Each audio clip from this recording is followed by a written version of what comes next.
Okay, today at the Vision Committee meeting, we're going to go ahead and talk about the Arkansas River Corridor Plan. I'm assuming what most of you are here to discuss with us, I hope, peacefully, quietly.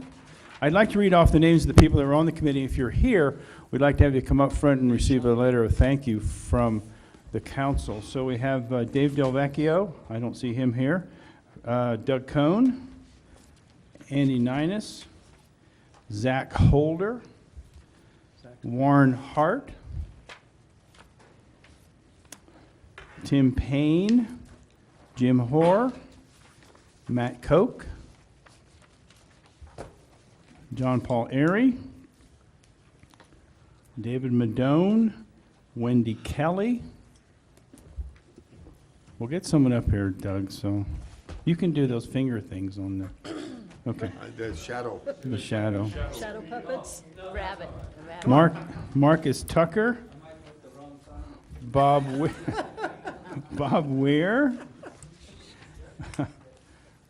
Robert Wiat, Blake Osborne, Jerry Maloney,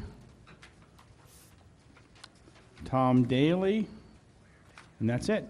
So we have two members here. I was there. What? I go stand next to him. Yes, you do, but you're not getting up.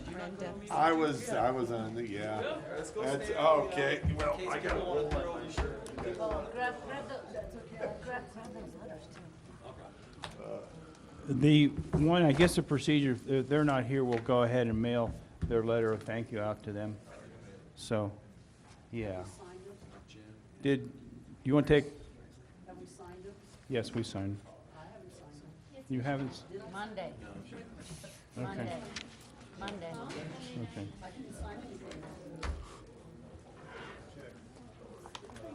Why don't we gather up front and we'll take a picture for the daily record. And this is the committee that worked on the Arkansas River Corridor Plan, Master Plan. Over here? Right over here. I was getting ready to turn the lights off. We'll take flags and put these important guys in the middle. Tall guys in the middle?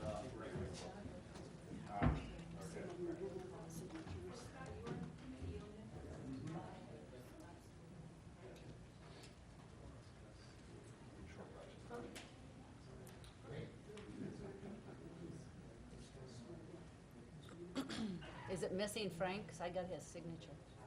Is it missing Frank's?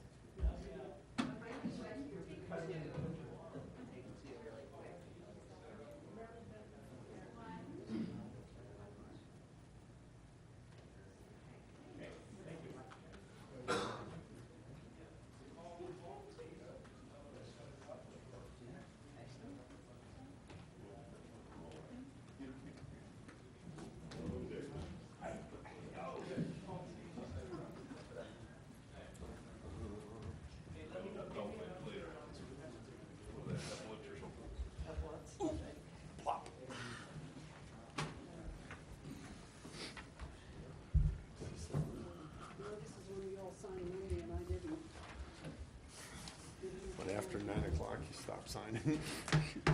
Okay, did you all, council, all get, you have your packets and everything? I do. Okay. So, Dina, would you start off with your presentation for us, please? Sure. Good afternoon, everybody. So this is the sort of first update presentation to council for the Arkansas River Corridor Master Plan. And just to start off, so basically what you're going to see on the screen, and I'll be doing more of these, the PowerPoint presentation or presentation, which is basically a shortened version of what was in your council packet. So to begin, the project extents, or the study area for the project is basically from approximately Tunnel Drive on the west side over to Mackenzie Avenue. It's approximately 5 miles in length of the Arkansas River Corridor. And that study area was defined probably about a year ago now in terms of the initial efforts. So the initial goals that were identified for the plan, there's really 9 detailed goals that were identified. Again, this was by staff about a year ago when this was originally envisioned and budgeted as part of the 2017 budget. So that those 9 goals include creating comprehensive land use plan for the area, incorporating previously adopted plans, of which that includes the US 50 Corridor Plan and the Eastern Fremont County Trails and Open Space Plan. And the one that's not mentioned here but is also relevant is obviously the city's strategic plan, and that was mentioned in the staff report. Thirdly, integrating downtown with the river. I think previously downtown has always been thought about as Royal Gorge Boulevard as a boundary, and we really want to make sure that we're talking about downtown extending to the Arkansas River. Fourthly, maintaining and enhancing the Arkansas River environment itself. Fifth, evaluating economic development activities, including residential. Number 6 is improving the aesthetics of the corridor. Improving connectivity and safety for peds and bikes is number 7. 8 is proposing zone changes, and that begins with basically any land use change recommendations as an initial step, as well as any design requirements. And lastly, minimizing costs and maximizing the dollars spent on improvements. So those were the goals that were identified about a year ago. So we just went through the committee members. Those were introduced. That committee was appointed by council on February 20th of this year.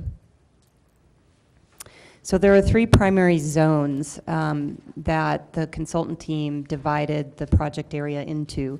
And so just to walk through those zones a little bit, the western zone is really called the Western Gateway. And the point there is really enhancing water-based recreation as you're coming into town from the western boundary.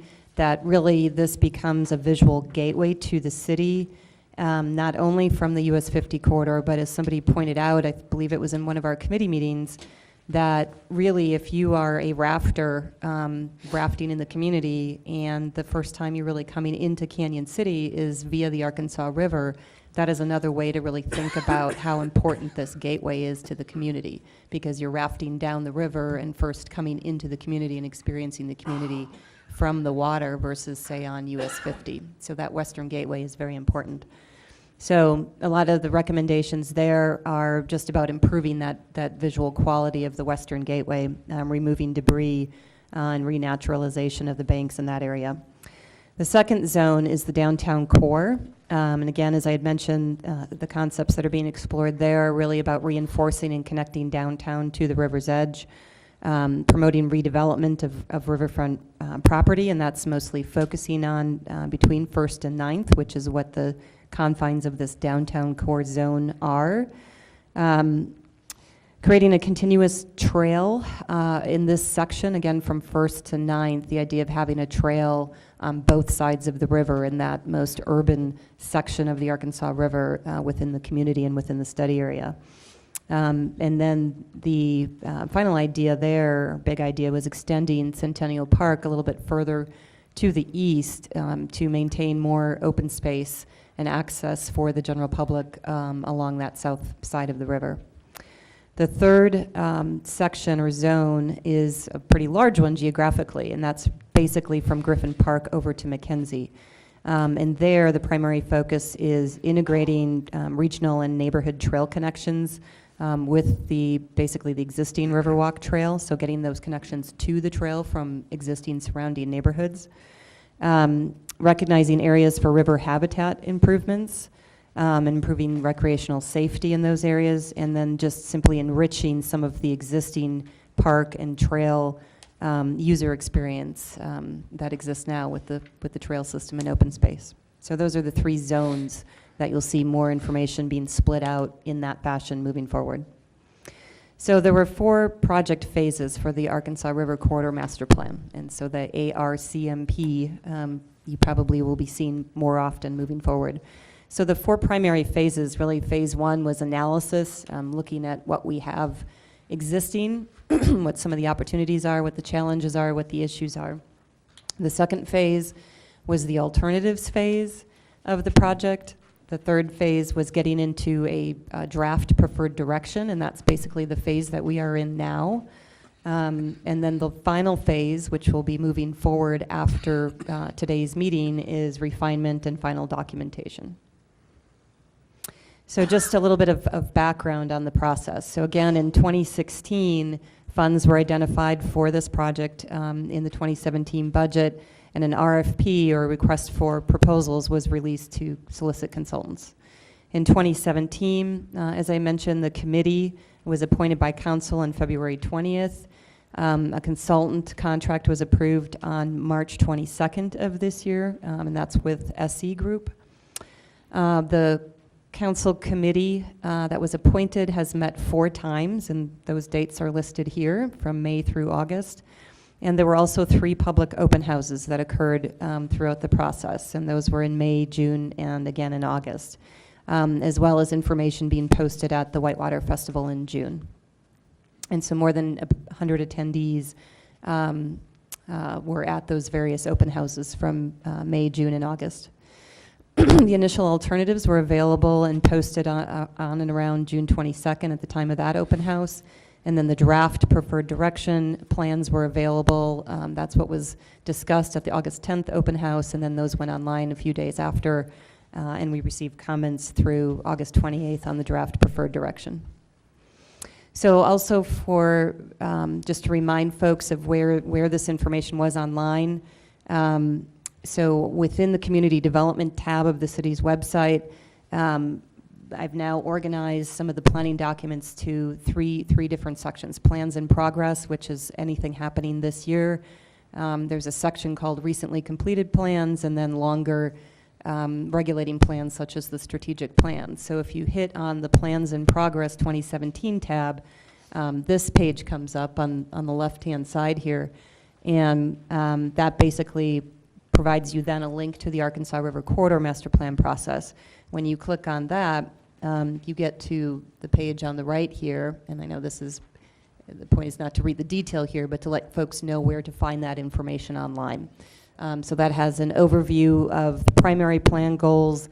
It has the list of the committee members, a link to that. It has the earlier alternatives materials, and then the current materials in terms of the draft preferred. There's a link to those documents as well, and those are all PDFs that can be accessed and downloaded. So in terms of the phase 1 input that we received from the public and the committee, again, this was phase 1, so this was the analysis phase. So basically it's pretty much a listening phase for both staff and for the consultants to listen to committee members and the public to provide input. And so this is a full kind of a summary bullet list of some of the highlighted comments that were received during that part of the project. And those included everything from cleaning up the riverbanks to providing additional public parking. The suggestion was on the Black Hills site, to considering green infrastructure, creating additional opportunities for additional open space, even exploring the idea of urban camping.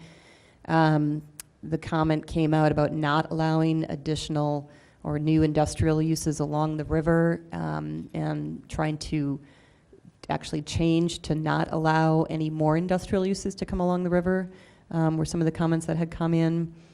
We heard generally keeping Griffin Park mostly passive as it is, but with some improvements, such as the old sewage treatment plant. So those were some of the comments that we received during phase 1, again, that kind of listening session portion of the project. So during that first open house, the consultants had put together 7 questions that were asked at that open house. And it included sort of a dot survey, so where they can go put dots on preferences on a board. And this is a version of the blank board. But basically, based on that, those questions asked, the top 3 priorities that were voted most important or very important based on that input that we received is number 1, economic development / redevelopment. Number 2, considering river health and aquatic improvements. And then number 3 was a tie in terms of the top 3 between attracting tourism to downtown and enhancing recreation. So moving into phase 2 of the project, the second phase is where we started creating alternative ideas and putting ideas down on paper, and then soliciting input on those ideas. So the boards that you see here are just 2 of the boards from that alternatives phase of the project, and they focus on the area basically between the 4th Street Viaduct and 9th Street is what's on the boards here. During the creation of those alternative ideas, again, most of the development ideas that were put forward are focused and have always been focused primarily between 1st and 9th Streets. And then east of 9th has primarily been trail and access and stream and riparian improvements that have been recommended. So from the alternatives boards, from that earlier phase, you can see where between 4th, this is the 4th Street Viaduct, this is 9th Street, we were looking at both some of the input we received as well as some of the goals of the project in terms of removing existing areas that designated as industrial, which currently this area to the south of the river is zoned industrial. So these alternatives, we're trying to remove that from industrial use and proposing other uses in that area. Some of the screening, one of the comments and input we received is screening some of the existing industrial uses. And so those alternatives were explored. This is in particular in this area on the south side of the river, immediately west of 9th. And then another, some of the additional goals that were explored in these alternatives is providing additional residential within and near the downtown and the riverfront area, as well as providing additional commercial. So those were some of the goals for the project and input from phase 1 that were then reflected on the alternatives during phase 2. So from that, we then, and I'll get into some of the comments we received from phase 2, but we then moved into phase 3, which is getting towards that draft preferred direction. And again, those were the documents that were presented on the August 10th committee meeting as well as the open house. And so the next series of slides that you will see is actually walking through those boards in a little bit more detail. And the boards that you see here are sort of the illustrative vision. And again, this is still in draft form. And this is what we then received input and comments on from August 10th, formally through August 28th, and then obviously taking into account feedback that we received from you this evening. So starting from the western edge, focus area 1 is really sort of that Black Hill, the former Black Hills property. And the idea there is that most of that property continues to be used for more kind of open space, additional overflow parking for downtown and for the riverfront activities, exploring additional a boat takeout area, as well as potentially some urban camping areas. But we know there's a lot of realities in terms of restrictions of the fact that the substation is to remain in this area. There's a ditch coming across the property and a lot of other easements across the property that restrict any future uses that could be proposed on that property. So moving a little bit further to the east, basically between now First Street and going over to, say, this is the existing train depot here. This is the 4th Street Viaduct. So we're basically looking at First Street over to about 4th Street on the confines of this board.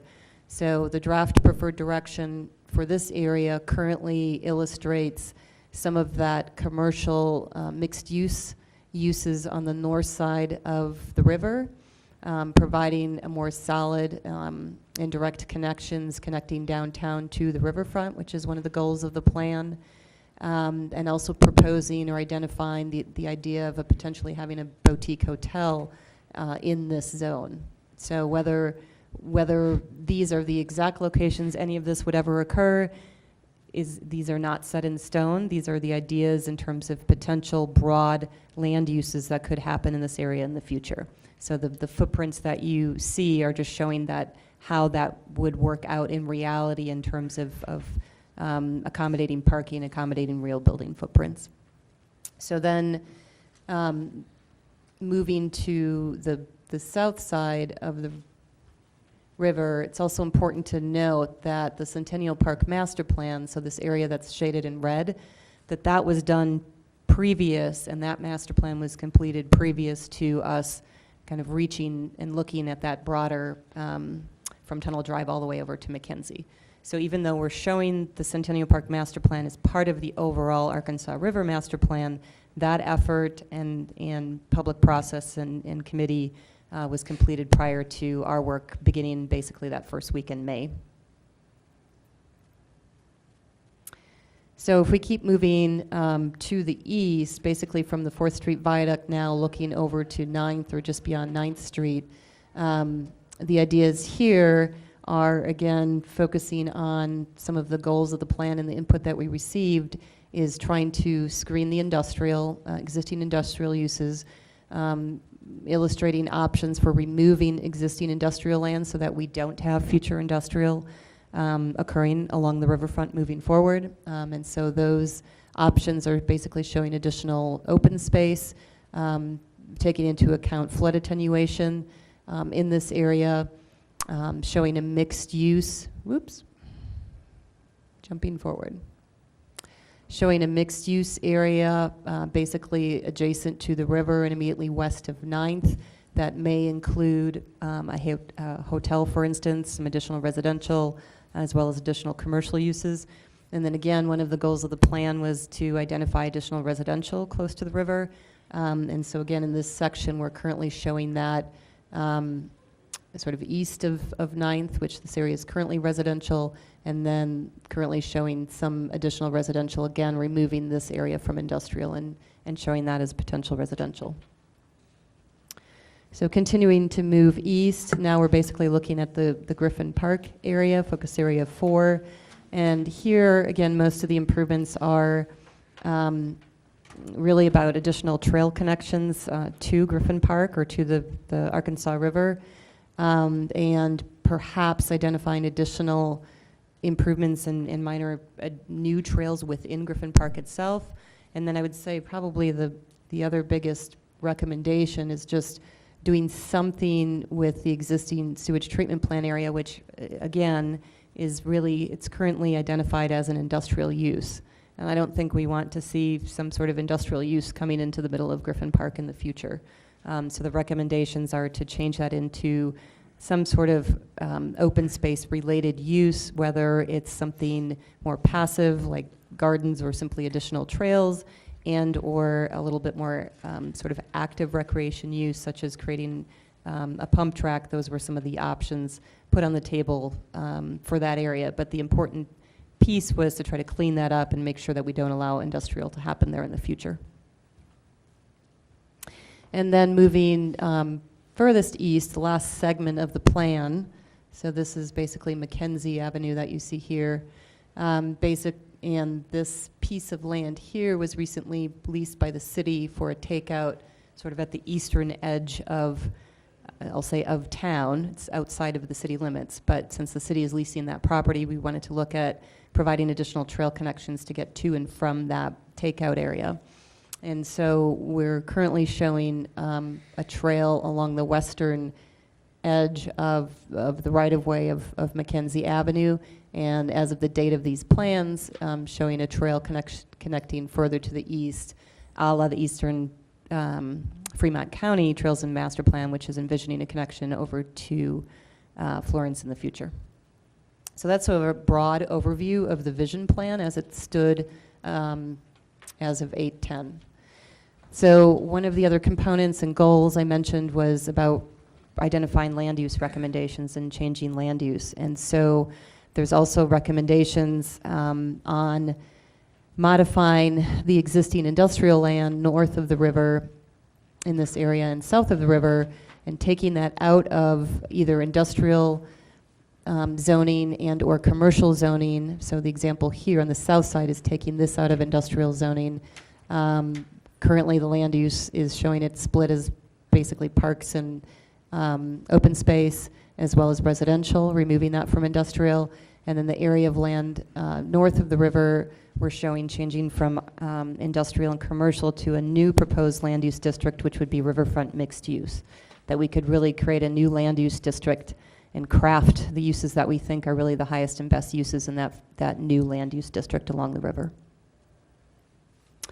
And then I know this is difficult to read, but this is this is the land use map from the existing comprehensive plan of the city, which dates to 2001. So it's now 16 years old, and we only have a hard copy of our comprehensive plan. So this graphic, which is difficult to read, but it basically shows how some of the current land uses are industrial and commercial along the river.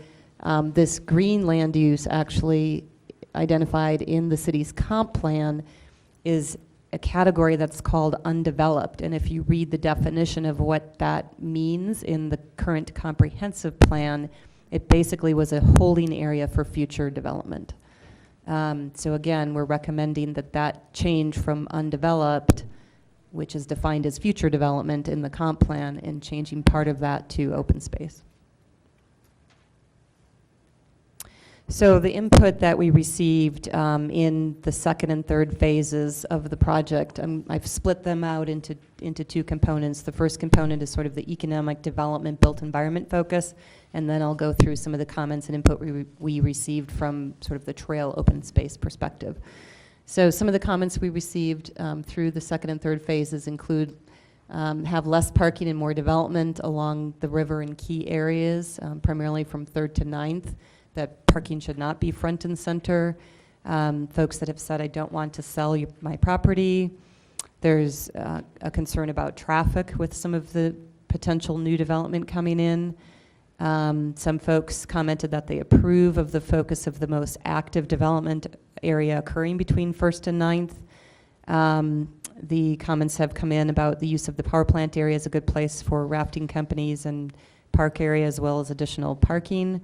There were concerns from some that too much development along the river might take away from Main Street. Folks like the idea of more retail and commercial uses close to Main Street with the options of waterfront dining and entertainment. Again, reiterating earlier comments we heard about making sure to remove current industrial from adjacent to the riverfront. Providing design standards was some of the input that we received. There's a concern on losing any historic buildings, and folks generally, some were excited about the potential of Canyon City with what they were seeing in some of the plans. So then moving into more trails, recreation, open space comments. Again, this was comments that came in both during the alternatives phase and then in the draft preferred direction phase. So there were current concerns by folks on having trails indicated on their property. Folks liked the direction of the vision of the plan. Again, this must have been an older version. Focusing the active development between 1st and 9th was important.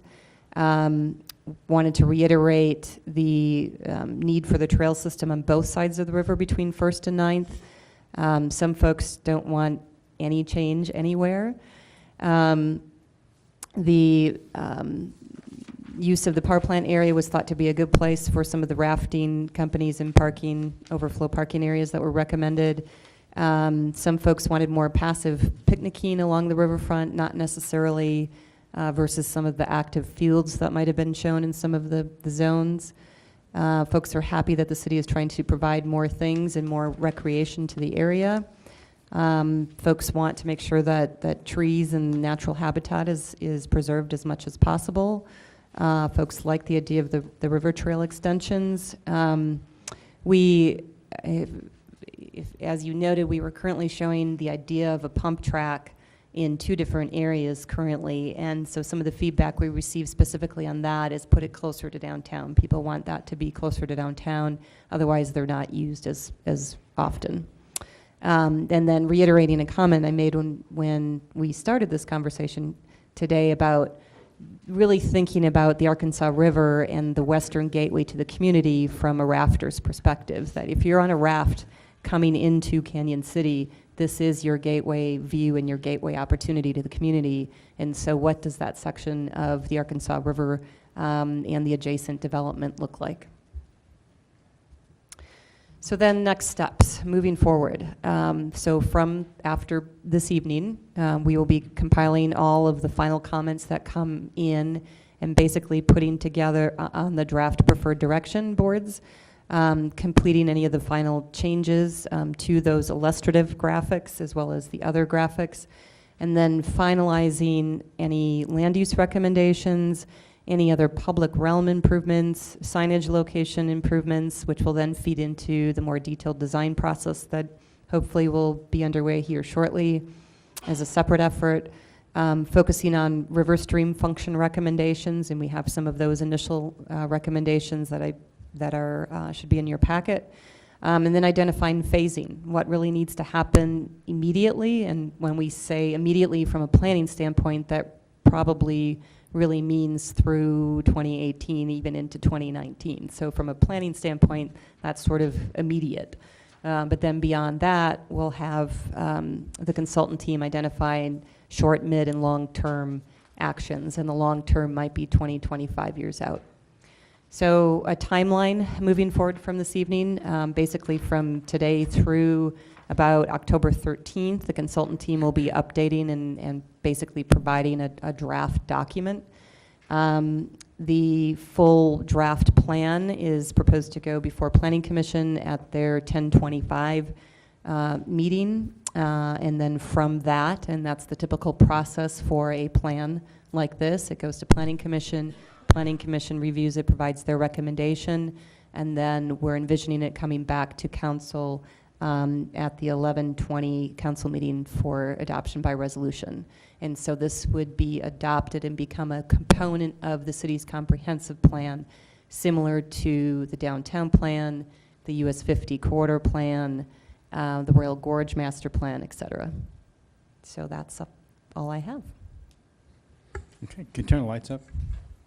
Or did my eyes go dim? Mr. Meisner, did you have a comment? You raised your hand. How could he see in the dark? Would you care to, or shall we do the people that would like to speak? Let's call off some names and come on up to the podium and, If you've signed the sheet up there at the podium, go ahead and go to the podium and say which one, who you are, and your address, and I think he's going to allow 3 minutes. sure. 2.5. 2.5? No. 3. No one wants to be first. Well, good afternoon. My name's Martin Welch. My address is 374 Humboldt in Canyon City. You know, I just happened upon this meeting today. I'm glad I did. I was actually coming in here for something entirely different, but I'm a real estate appraiser. I know some of you in here. I've been working in the area for 19 years and have a lot of experience. I've raised my family here. I've been a resident for about 22 years of Canyon City now. And I'm also an avid whitewater enthusiast who's a little bit nervous. But one thing that I've noticed for my time here is that it's remarkable that we have something as incredible as Arkansas River coming through 4 miles of river frontage completely unrealized. And I have visitors that come in from out of state, from you know, surfer friends, other people come in, whitewater people, and the consistent reaction is just amazement that we have this treasure running right through the middle of our city that is completely untapped, that we could have hundreds of thousands of dollars of tax revenue every year. And you know, you guys are begging every year for a tax increase to fix our streets and this kind of stuff, and yet we've got this sitting here. And again, thank you to the committee and thank you to these people that are taking their time and their efforts to do this, but that could truly give a better quality of life for all citizens, not just whitewater people, but for the kids growing up in this community, for people who need good paying jobs, rec centers, school funding, this kind of thing. And then when I look at a project like this, I think that's what I see. Not just fun at the river, or not just the ability to go have a good steak down by the river, but opportunity, a better quality of life for our community. And I just think it's time. I think we've turned our back on the river long enough. One of the runs that I do as a paddleboarder down, I start all the way out at like 4 Mile Creek, go all the way down to McKenzie, and I see abandoned vehicles backed up to the river, dumpsters, trash, construction waste, and this is both businesses and personal property owners, and it's a disgrace. You know, there's some beautiful stretches of river too, so I don't want to make it sound like it's a junkyard. I love that it's unimproved in certain areas, and it's unique in that way. But I often go out to Buena Vista, Salida, and hit up their whitewater parks, and they are thriving. And all those businesses down there that are making that money and having those tourists come in there, the whitewater park in Buena Vista has been written up nationally. We could have that here. We could have that here. We could have people stay for multiple days, biking, kayaking, whitewater, and this is the kind of project that's going to get them here. I'm going to get out with 10 seconds to go. Bam. Okay, thank you. Thank you, Mr. Welch. Anyone else? Sonny? Did you sign up here? Did you?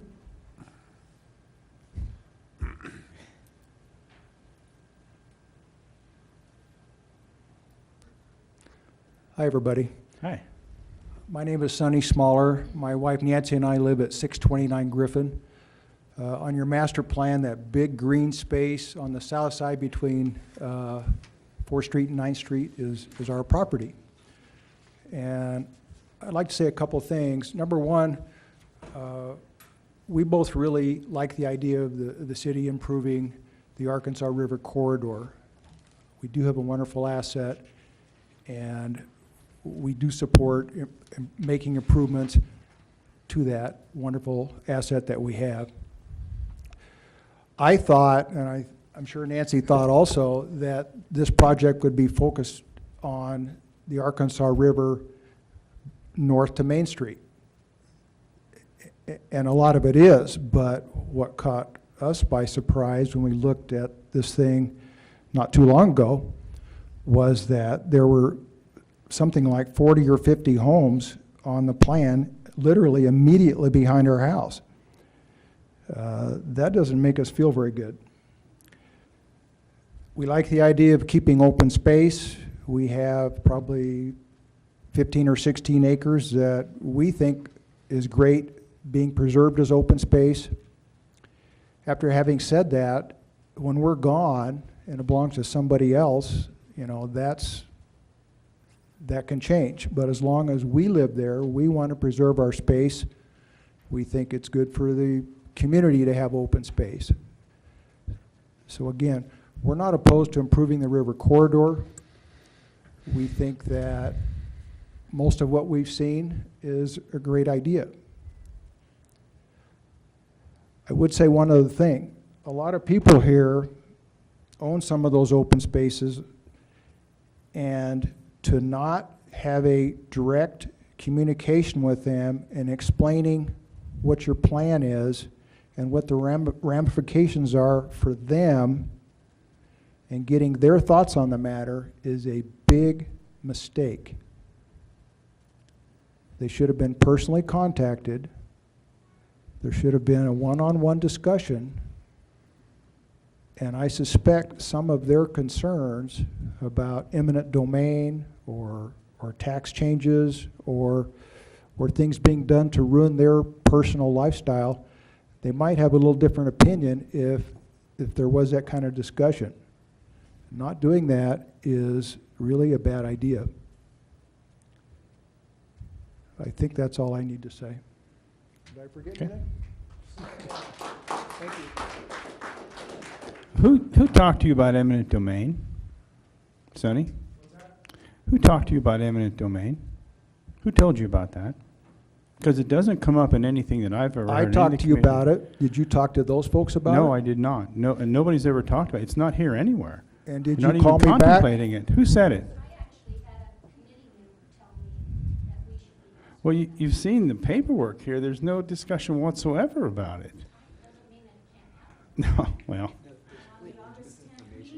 There's misinformation coming out, and there's plenty of hearings and everything, so that's just not contemplated at all. There's more on the list. And then there was never any. I'll so. say it again. Not having a one-on-one personal contact with property owners is a big mistake. Yeah, that was probably naive on their part, you bet. I understand that. Who's next? There's some more people. There's more people on that list, so if you've signed up on that list and you still want to talk, go ahead. Doug, if you haven't signed up, whoever speaks needs to go. If we didn't sign up, we could when we went to talk. Right, so, that's right, that's still correct, but if anybody's on that list that still wants to talk, go ahead and get up, and if you want to talk that's not on the list, print your name on there so I can get it in the minutes correctly. I am on the list. I'm Dennis Brady, 413 Ellsworth Avenue. I do butt up against Sonny on the west side. Once again, I agree with him. I think it was all rear-ended. You can talk to me personally. We find out that the only way we're going to get anything is if we finally get a letter in the mail. computers, I don't care about them. I care about my property. It goes into the river. So if I put a fence into the river, is the rafting company going to be happy with me? Will the city let me? No. So why can you come and take my property? Then we look at the aspect of Breckenridge, Salida. Traffic is a nightmare down in all their places where all the people go. I drive a truck for a living. We need to bypass 50 if we do this. Has anybody got that plan yet? Just ask drivers that go through town, just to the quarry to Pueblo. They can go through from the end of town to Pueblo quicker than they go through this town. We're going to jam this town up. And that's all I have to say. What was your last name again? Brady. Brady. Thank you, Mr. Brady. Do we have names, or No, they're supposed to go, they, who's next? My name's Peggy Colgate. I'm on the list, and my family has lived in Canyon City for about 150 years, and we have property in that same area that has been mentioned between First and 9th. And when you're looking at these PowerPoints, I hope you notice when they're swinging the little cursor around that that is not industrial zoned. That mostly is zoned agricultural. And the concerns we have, as Mr. Smaller has mentioned, the plans to develop that area with 50-plus houses. I agree that we should pretty up our river corridor, make the ugly parts nicer, take the dilapidated businesses and maybe revamp them into something nice and more attractive, assuming the Corps of Engineers will let you do that, because remember, anything on the riverbank, you've got to go through the Corps of Engineers. But when you're talking about 50 houses about a mile or a half a mile away from the river, I don't see where that should be part of your river corridor plan. Especially when the areas you've planned to develop are lower than the river.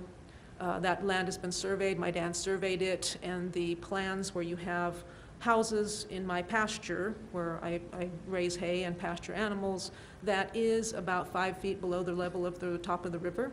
So if you're building houses there, you're asking for trouble down the road. As far as your overall plan, never minding the fact that many of these plans were put through without a lot of public knowledge. For example, Centennial Park, I didn't know about that plan until a picture came out in the paper a few months ago. And similar to the other plans with the downtown plan and the 50 corridor plan. But if you take that plan as is, you're not even following some of the aspects of that plan. As far as the aspect tying downtown to the river, nothing in these images that we saw at the open house ties downtown to the river. It abandons downtown. You're making a new downtown along the river and doing nothing to support the businesses downtown. And businesses, owners down there are already struggling. Businesses on Main Street are already closing. So if you make development along the river that duplicates what we have downtown, you're injuring the town, you're not helping. I started you at 4:41, so, and I forgot to start the clock, so you'll need to probably wind that down. All right. So I would say what you should be working for with your plan, again, part of that aspect was maximize return for minimal dollars rather than duplicating what we already have and try to make something new there. Accent the thing that's unique to the river, as was mentioned. We have a river. Accent the open spaces, the parks, the trails, the things that someone can't find in some other place like Pueblo or like Salida, and make Canyon City unique, while at the same time doing what you can to support the existing businesses and hotels that are already struggling. And that's all I have time to Thank say. you, Mr. Colgate. Okay, I really would prefer, and we don't have a lot of clapping and shouting and everything. We're just having a hearing here. Who's next? Mr. Mayor, is it appropriate just to make a quick clarification comment?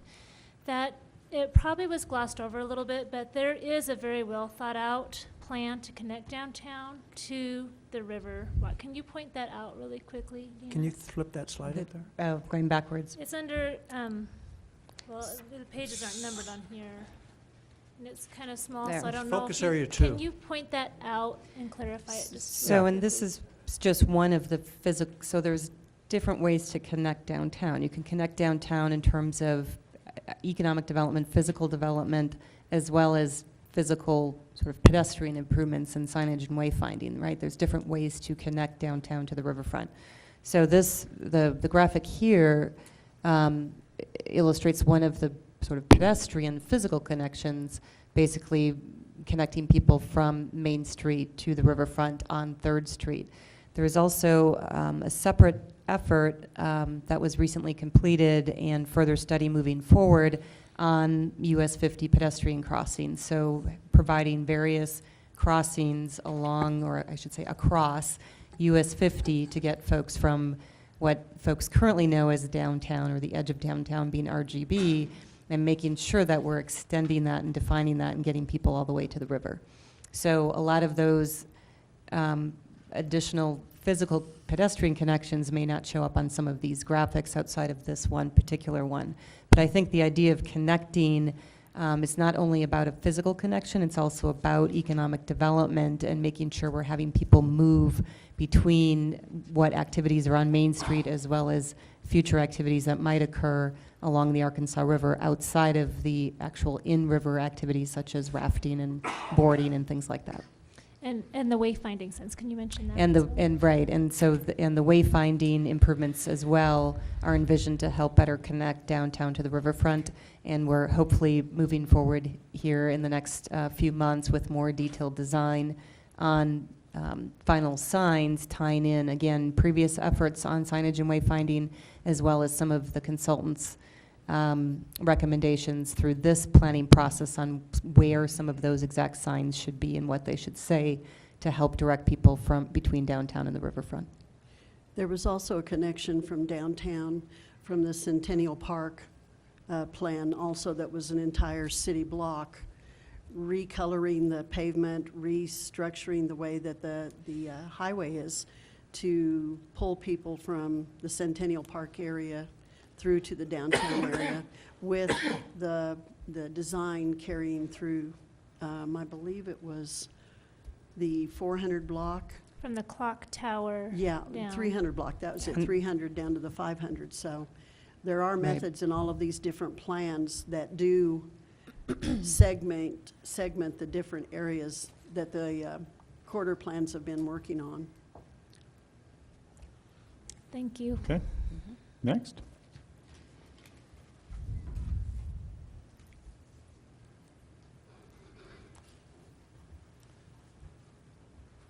I'm not on the list.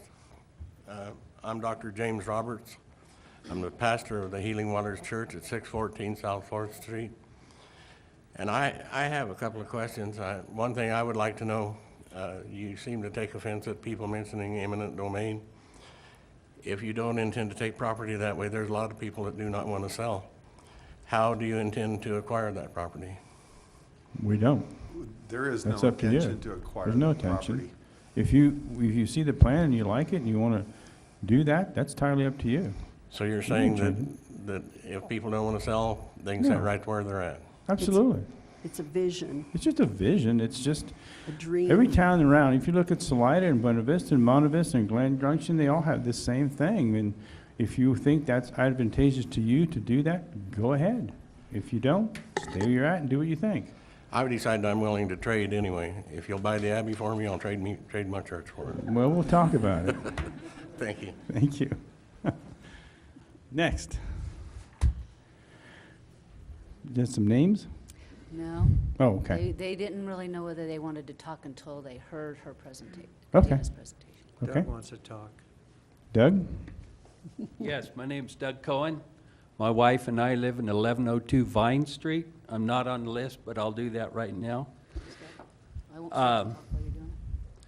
I think the first thing I'd like to do is just read the letter that I submitted.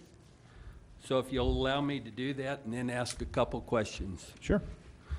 I was a member of the Arkansas River Corridor Committee and think that development on the west end of town and along the river on the west end could be a very positive thing. From 1st to 4th Street seems to be a nice fit. Later, maybe to 9th. I used to work in Salida and have visited Buena Vista on numerous occasions. Their river development is only a few blocks long, not 4 or 5 miles.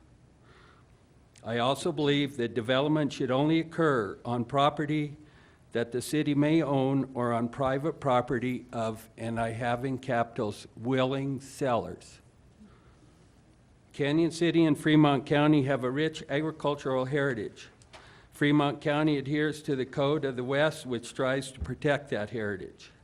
Most all property on the north side of the river, from 9th Street to McKenzie Avenue and beyond, is put to agricultural use.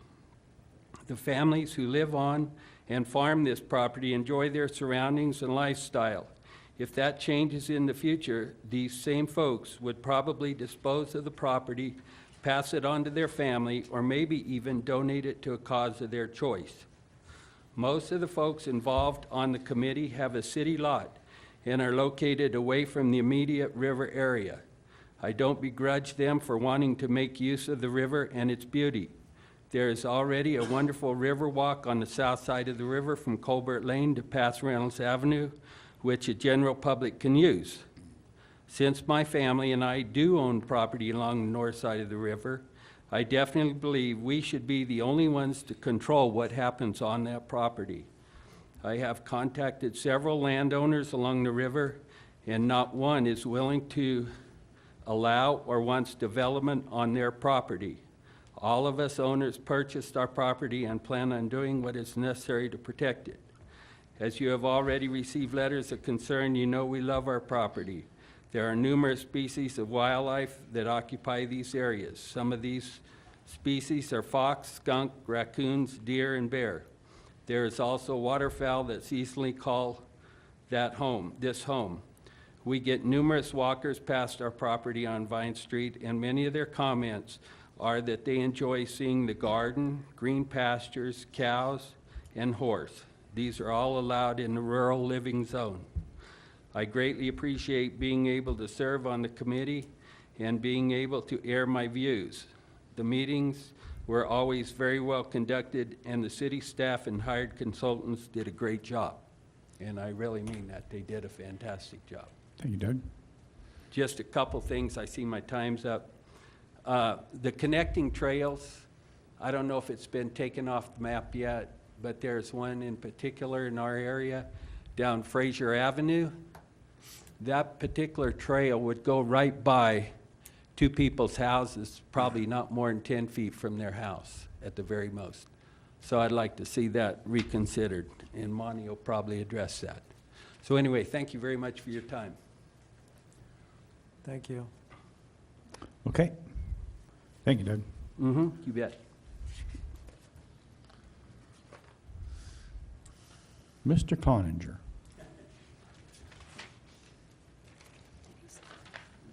I didn't bring my glasses. I should have brought them. I better sign in. I'll just do like Doug did. I submitted a letter after that fourth meeting to Dina and all the councilmen. My name is Monty Cloninger, and my wife Jean. We live down at 631 Fraser Avenue, and I'll just read this letter. Dear Ms. Svetlik, is that close? We attended the meeting of the Arkansas River Corridor Master Plan. We were aghast to see that in their plan, our 20-acre private property would be split in half by a path to the river for anyone to walk through. The trail would run right next to our house, patio, and backyard. This is totally unacceptable. While we were at the meeting, 3 or 4 people of authority, one being Jim Hort, told me that the trail through our property had been scrapped and that I didn't have anything to worry about. The road, Fraser Avenue, stops where our property begins. When we gave the Fremont Sanitation District permission to bring a sewer line through our property in 1981, we signed an agreement that we could put a padlock on our front gate as long as we gave them a key to either possibly twice a year or check the line.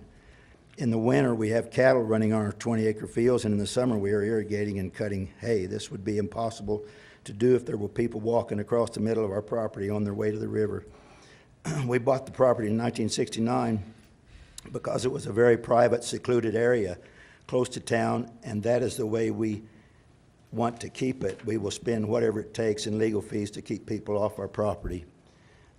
It's almost a half a mile of river frontage, and we've really enjoyed it, guys. And And there again, I'll read the last paragraph. We hope and pray that this ridiculous proposal going right through our property will be completely dropped, as we prefer not to take legal action to protect our property and home. After all, this is not communist China or Russia.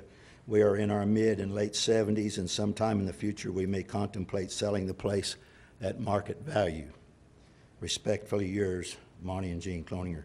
And I give, all the councilmen got this letter from us, and I don't think Preston got one, but Jim Hoare got one. I did. But I too, when the Riverwalk was put in over there, our property had a couple acres over there, and we donated that to the, on the south side to the Riverwalk.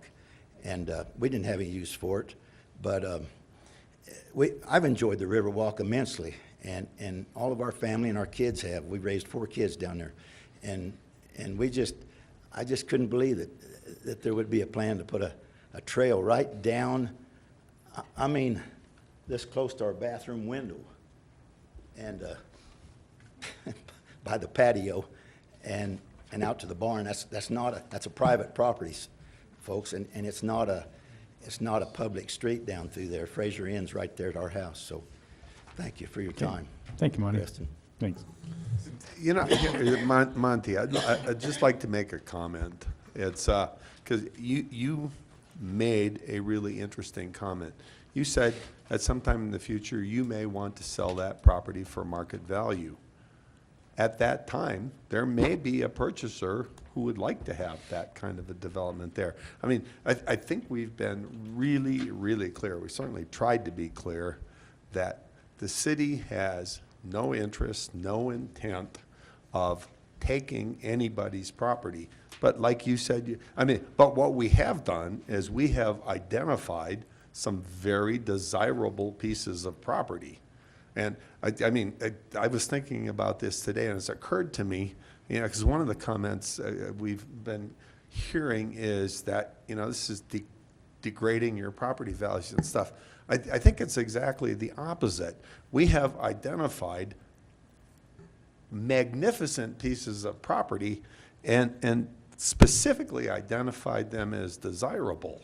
And if anything, that makes those properties more valuable, not less valuable. And like you said, at some point in the future, and you're not interested in doing it, but at some point in the future, someone else may acquire that property, and there may be different uses. And that same concept applies to all of those riverfront properties, and everything that's on the paper, it's not a plan to do something.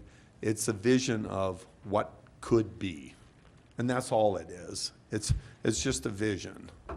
So, I don't know how to put everybody's minds at ease about this, but this city and this council has no desire or no interest in taking any property.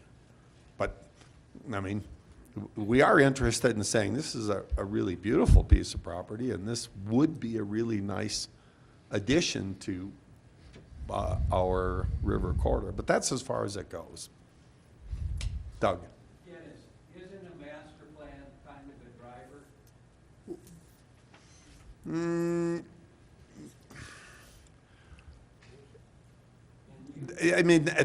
That's a tricky question. Sure, it's a driver in the sense that it's a vision of what we would like to see happen, but it has no legal status. It has no method of enforcement. There's no backbone to it other than it's the current vision of what this council and a significant part of the community, the people who participated in the plans and the meetings that we had, saw as a potential for this land, but it has no legal status. So, I'm going to go ahead and piggyback off of that for a minute.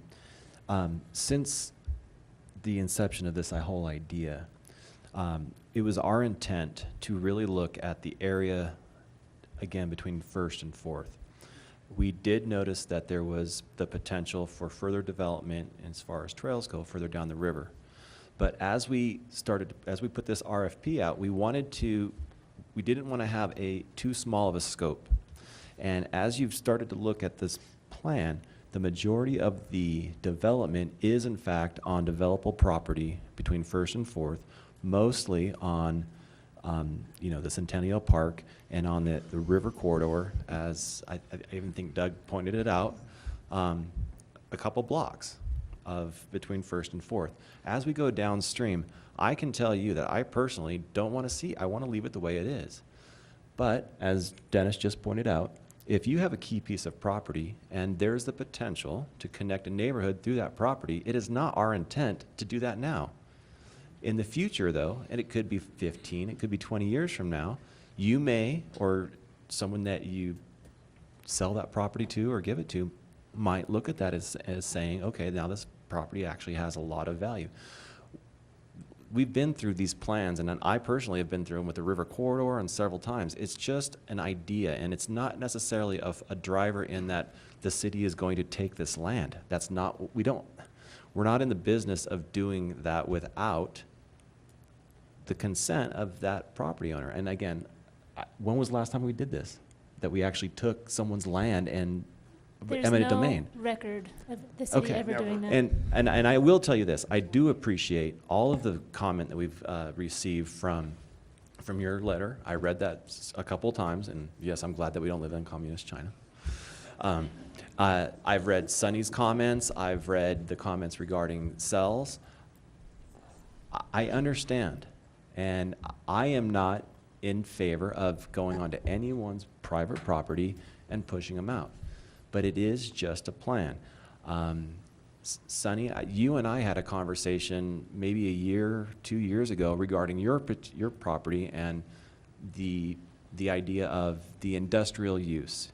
You had said that you never wanted to see it as far as industrial.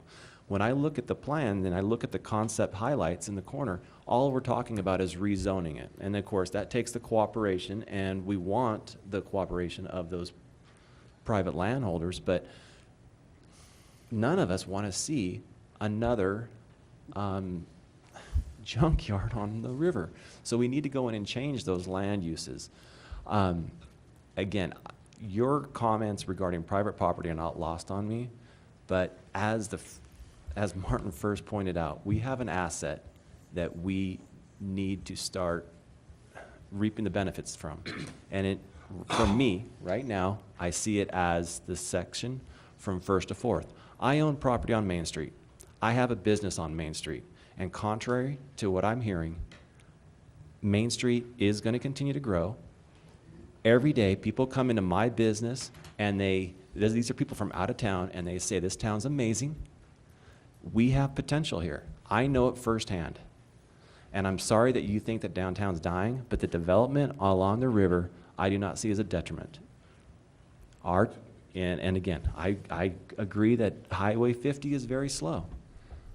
That's just the way Highway 50 is. When this town was put together, we all know it was put together backwards back in the day, before our time. But we have to take what we've been given and what we have now and do the best that we possibly can. Downtown is not going to jump over the highway. It is where it is. And it's an asset that we need to continue to support, but the actual river corridor is underdeveloped.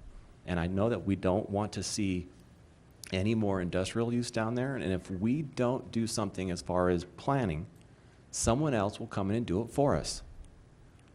If we don't come up with a plan for the junkyard and the river takeout, if we don't come up with a plan, at least a vision for Centennial Park and even Sonny's piece of property, 50 years from now, we don't know where we're going to be. And if we don't have a plan, someone else could come in and do something that we did not want to see along that river.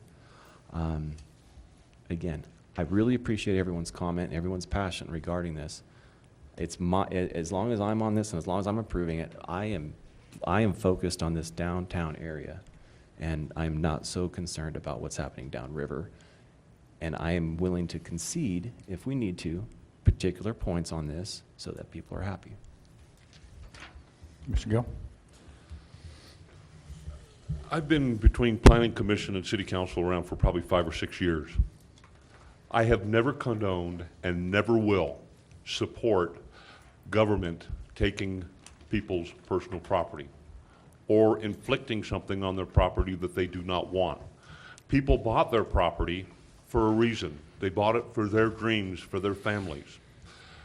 Because the city sees something down the road that may be beneficial to all, I will never, ever support taking somebody's property. I think the major bone of contention in this whole thing right now from everybody is the fact that there is a plan that overlays on their property.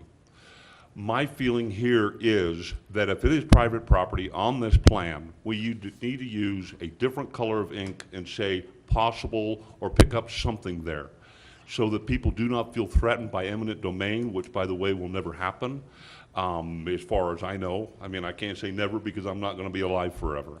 But I think that maybe going with this plan and overlaying on the map the private property, that's going to be a lot of years down the road. It's something that the people in front of us, the younger people, are going to be making those decisions. We probably have about, I'm going to say 10 to 15 years worth of work to do just within what is readily available now.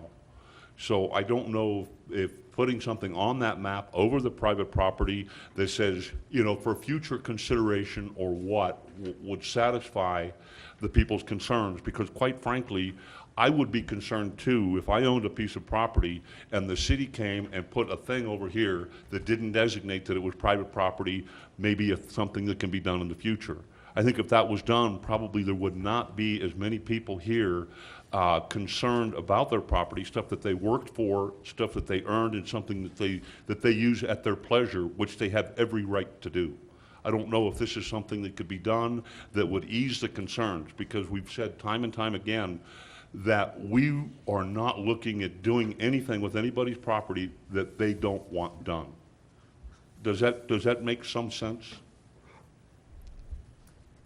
I mean, everybody here is also supporting that we want to enhance the river corridor. We want to make it better. We want to do the improvements. We want to invite tourists in. We want to make it something that the families and the children of Canyon City can go down and enjoy and be a part of. I don't think anybody in the room doesn't see that.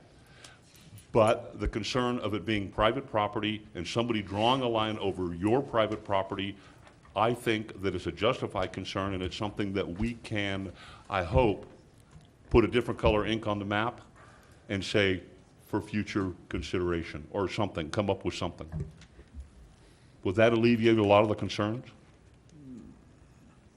Sir? I think one thing that I wonder about, if you are, it's great to have all this wonderful plan, and it is a good plan, but if you have all of these chunks, some of them very sizable chunks of property that people do not want to part with, how are you going to work the overall plan if you've got all of this property inside? Ask the next generation. That's going to be probably 10 or 15 years from now. Property will change hands. You don't know what's going to happen there. And if I'm just saying, and maybe I'm wrong, but if a landowner is not going to want to part with his land for this, then we find a different way. Or we do a different project. Because there's just no reason for building a trail to take somebody's property under eminent domain, and that has never been discussed, never been intended. These plans are built as a vision. They're built as something to give everybody a guidance, kind of a tool to use for the future to try to put together. It's like building one wall of a house without a plan for the rest of the house. Okay, you got to have a plan for the rest of the house. Maybe an addition that you're going to put on when your grandbabies move in. I mean, it's something that all needs to be done at one time, so you have a vision, so you can do something, with the end in mind and plan accordingly. Like I said, these plans are not something that's set in gold, and it's something that's going to be a lot of years down the road. It's just it's a plan, it's a vision, it's a dream. Okay. Mr. Mayor, we have a couple people. Okay, we got some more people want to talk. Mr. Ninus, you were part of the committee. Would you come right up here? Andy, you missed the picture at the beginning as well. He didn't hear you. Hi there. I'm sorry I didn't sign up beforehand. I was a few minutes late getting here. I also have no prepared remarks, so I apologize. My name is Andy Ninus. I kind of feel like I'm addressing this group, but really it's all one community, so I'm talking to you all at the same time. I own and operate Echo Canyon River Expeditions, the 8 Mile Bar and Grill, and Royal Gorge Cabins. I just finished my 31st year as a glorified raft guide on this river, so I've been around a little while. As you look at me, don't just think of me as a raft guide. Think of me as a guy who's raised all 3 of his children, last one of whom will graduate from CCHS this year. So I wrote down the word vision at the top of this. There are currently 43 people in the room.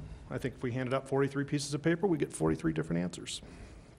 It was a pleasure to serve on the committee. I was glad Doug brought up the Code of the West, and I want everybody to know I also am a private landowner in the Arkansas. I own all the property around County Road 157, known as the Harvey Bridge, on the north side of the river. Several of us were adamant, and you were represented. I can assure you, beyond the reason of a doubt, that one did not get past the goalie, and I think that's been indicated here several times. So, I mean, I realize I can't put it to rest, but I just want to point out that that was represented by those of us who were there.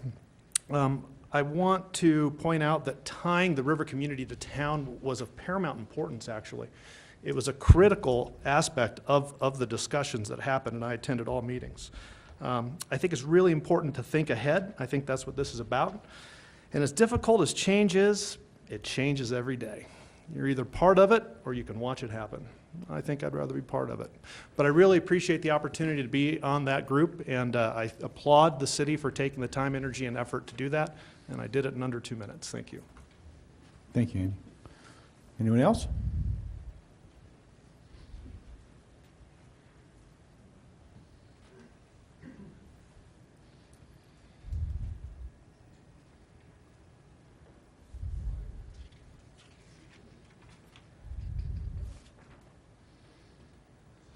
Yeah, my name's Doug Klein, I live at 613 Griffin. And I think most of the people here, as well as me, somebody might have had a talk with Sonny Smaller a year or 2 years ago, but the only way that most of us heard this was through the grapevine.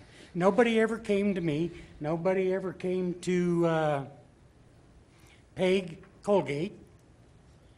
Why didn't your planning committee, why didn't they come to the property owners, which we're talking about right now, that this gentleman up here would like to see different colored?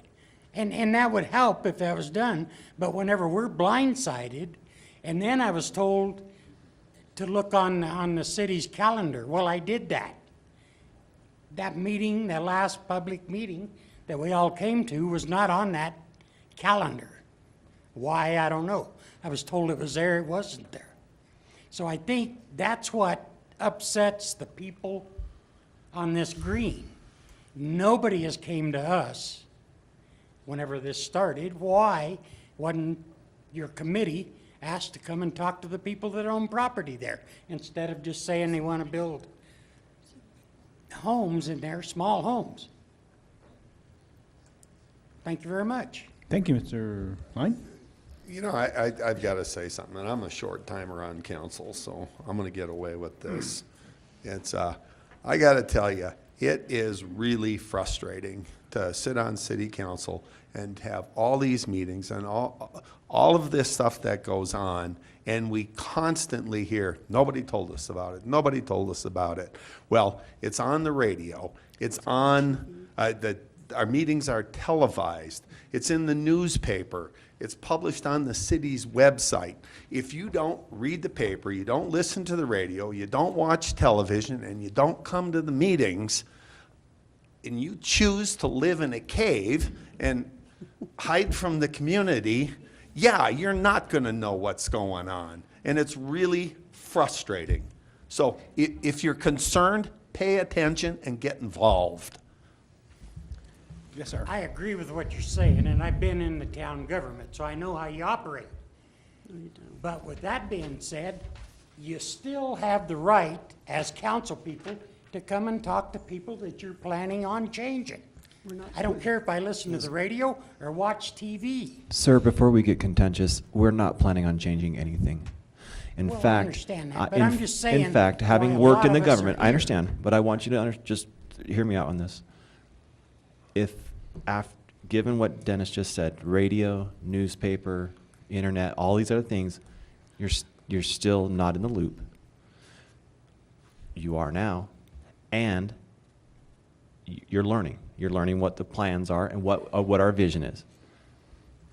People agree. become concerned as soon as we put this out, and I appreciate that. You've been in government before. And even with social media and all the new technology that we have, we're still not reaching people, correct? So the best that we can do is come up with a vision. And this is a dream. This is an idea. And I don't know how we can get that across any more than it is. If you want to be part of that, we would welcome to have that, be that discussion. But the city is not going to come in and buy this land and develop houses. That's not what the city's in.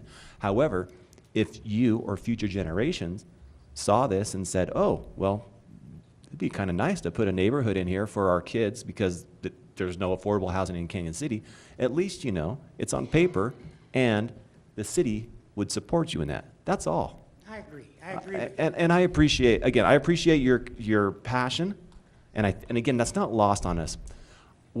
Before we get too much into the common underlying theme here of private property, let's really just remember that this is a vision. This is something that we are trying to plan. As Andy said, we're trying to look into the future.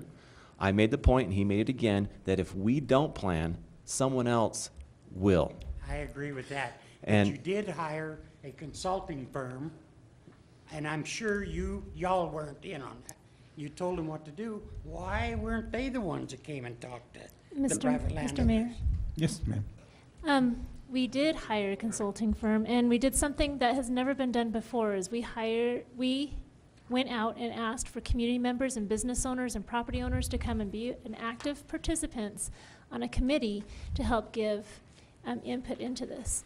We've had almost 150 to 200 citizens come into City Hall in the past year and a half to be active in making local decisions, and this is an instance Thank where you, we Sunny. also did that. And so you were represented. Now, this plan, because it is only a visionary plan, it has no legal status, nothing on titles. Legally, there's no obligation from the city to give personal notice to each and every citizen. However, based on the culture that we're learning that had happened from this, there was a lot of misinformation that was given out. There's a lot of fears that were hyped up beyond what they needed to be. So looking back and having a learning experience from this master planning, I would say that probably in the future, if something like this were to happen again, we probably would notify all of the citizens with the personal letter beforehand. We ended up doing it later as a reaction to clarify misinformation. And that, as someone said before, maybe that would help alleviate some of the fears, and you could add your input, and we could hear it from the very beginning and the get-go. And so I think we've all apologize learned to you something. for that, but we have learned something from this process as we move forward. As I said, we've tried really hard to get citizens into City Hall to be active participants, and we did do that. And going into the future, if we ever do another master plan similar to this, we will go even farther and beyond that to do that. So, thank you. Thank you. Thank you, Mr. Klein. Okay. Jim? Hoare? Let's not time Jim, because I do have a clarifying question when he's done regarding the plan. Okay. And thank you. You want him timed, but then let him go over? You got 1 minute? And he was on the One- committee as well, but I just, Cut him down to half. Half minute? Am I good to go yet? No. You're going. We're burning it up right now. My name is Jim Hoare, and I'm speaking on behalf of the Recreation District, and I'm also proud to say, as everybody in the room knows, I was a member of the committee. I would like to clarify a few points, though. I think the council needs to get some recognition for recognizing the importance of the Arkansas River. Our district for many years has worked in conjunction with the city on the projects, extending the Riverwalk, improving the river habitat, and actually doing work in the river corridor. And for the most part, it's been on public property or property that we acquired or the city acquired, easements or acquisition, to clean up the river. And a lot of our people ahead of us in this community abused and neglected the river in processes from dredging for ready-mix plants to the Black Hills plant. When they rehabbed that or reworked it back in the 50s, they took all the steel and iron and they just dumped it on the bank. And as we've gone through, and I say we, the city and the district and even help with the county some, we've tried to clean up those banks. And I commend the city. When you look at the work that was done on the trail extension from Centennial Park out to the college, that south bank looks beautiful. And I've listened to a lot of my fellow citizens and neighbors being on this committee and surprised that, you know, we didn't communicate as well as we should have as a committee. But I would also like to commend Dina because she's new to this position and she's gotten a lot of the brunt of the input on this. But really what we're talking about, many communities don't have a river that runs right through the middle. I was recently speaking to some people from Elizabeth. That town's growing leaps and bounds. It's a suburb of Denver. They have no river. They have no water in their town. And they're putting in a 900-home subdivision. It'll be done in a matter of 3 years. Most of us don't want to grow at that pace, but we do need to change. And I commend this council for having the vision to put the importance on the river. It's a conceptual master plan. But I also want to recognize people that have worked with us in the city for years, such as Monty and his wife. Whenever we needed to do work in and along the river, they've always worked with us. They've granted us access. They've let us come in and do bank improvements. We did a fish habitat improvement project, and his access was key. I sent in a list of suggestions to the plan, and I'm not going to make my 3 minutes, as you know. I restarted it and stopped it. But, and I want to cover a couple of those, if I could. I think this plan needs to focus from 9th Street West. We've done a pretty good job of 9th Street East, trying to keep that natural. I learned the hard way. The citizens of this community want to see John Griffin Park remain very natural. It's an excellent wildlife habitat area. I don't really see, I come back, the Recreation District does not see the need for additional trails from the north between 9th Street and Reynolds. And I've asked specifically that those two lines that are on that map be removed. And that's the one that Monty's talking about. We don't need another bridge crossing the river at Sells Avenue. You have to look at that not just from the trail user's point of view, but from the river user's point of view. You don't want to go under 7 bridges in a 4-mile span. We need improved access to the river. We need improved access to the Arkansas Riverwalk. We can enhance both 9th Street's access and Reynolds' access. But again, I think this group of people needs to know, I commend the city. They improved, the city improved their access along Reynolds. Unfortunately, it doesn't go all the way down to the Riverwalk or the bridge at Reynolds because it goes into county property. We're trying to encourage the county to improve that access, but that widening of Reynolds has given better access for citizens to get to the river and the Riverwalk. But people like Monty, they're not always there. And we need to listen to them when they're concerned. And really, I'd like to see those 2 trails come completely off the plan. Now, there's a couple connecting trails from Lincoln Park down to the Riverwalk. That's a concept, and it's a great concept, because the Lincoln Park area is a large area, and we need to be able to figure out how we can connect those people to the Riverwalk Trail without getting in cars. There's lines on the maps. Some of them have caused us issues already, but the concept is good. We need to figure out, can we find public access or work with a private landowner to try and get trail access from the Lincoln Park area down to the existing Riverwalk. But the other thing I'd like to mention, when the city brokered the deal with the Lidner family, when they acquired the Valco Ponds, this city had the foresight to say, there's a valuable piece of property there at the corner of McKenzie and the Arkansas River that could provide a river takeout for this community. And so they've agreed to a lease, and hopefully, and it's in the plan, to develop that as an improved takeout. That's very important because not only our local citizens, but more rafting companies may use that if we have a legal public takeout on the river. And I've never known any of the past city administration or the current administration or any of the city staff or council to say, we're going to come in and force our will on people and take land. No one on this committee discussed eminent domain. We had a really good group of people with a lot of different ideas. The consultants and Dina tried to put all this together and come up with a plan. Like I said, I've submitted 15 different comments or questions and concerns, and I know she took those into account, and I'd be willing to share or discuss any of those with all of you. But we're really talking about the same thing. And the concerns of private landowners, I think all of you have expressed that very clearly, and these folks are listening. And yet the concept needs to be there to put the importance of this river into this community, because there's still years and years of cleanup work to do just in cleaning up and improving the banks just west of 9th Street. Thank you. Thank you, Jim. Thanks, I have a Jim. quick question for Jim.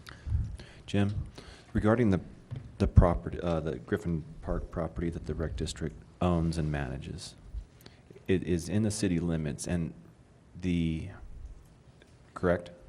Again, refresh my memory, but that sits in the city limits. It's not a piece of county land inside of the. That's correct. And I'll go one step further. The old Metro plant Yes, that is an specifically. old city sewer plant. And one of Okay. my questions is, in the future, would the council be willing to commit some funds if we can eventually convince the sanitation district to rehab that? Since that originally was a city sewer plant, would the council be willing to commit some funds to help rehab that into, even if it's just open space? And clear it out, Which no is a active perfect use. case in point of this is city-owned property that we can influence and we can do something about, but we can't necessarily, what is it going to take? I'm looking at a pump track there.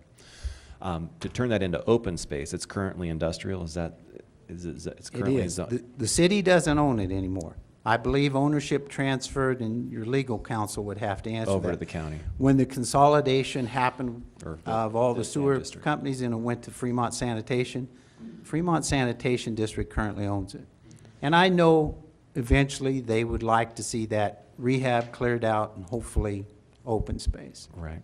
But this, again, it would be a perfect case in point, that it's still zoned industrial, and it's within our ability to change that to open space, just in case it was end up into the wrong hands, right? And that's something that, when you look at this, it's particularly Griffin Park, given your comments that you had mentioned earlier, you talked about the two connectors coming through the private land, the ones of contention.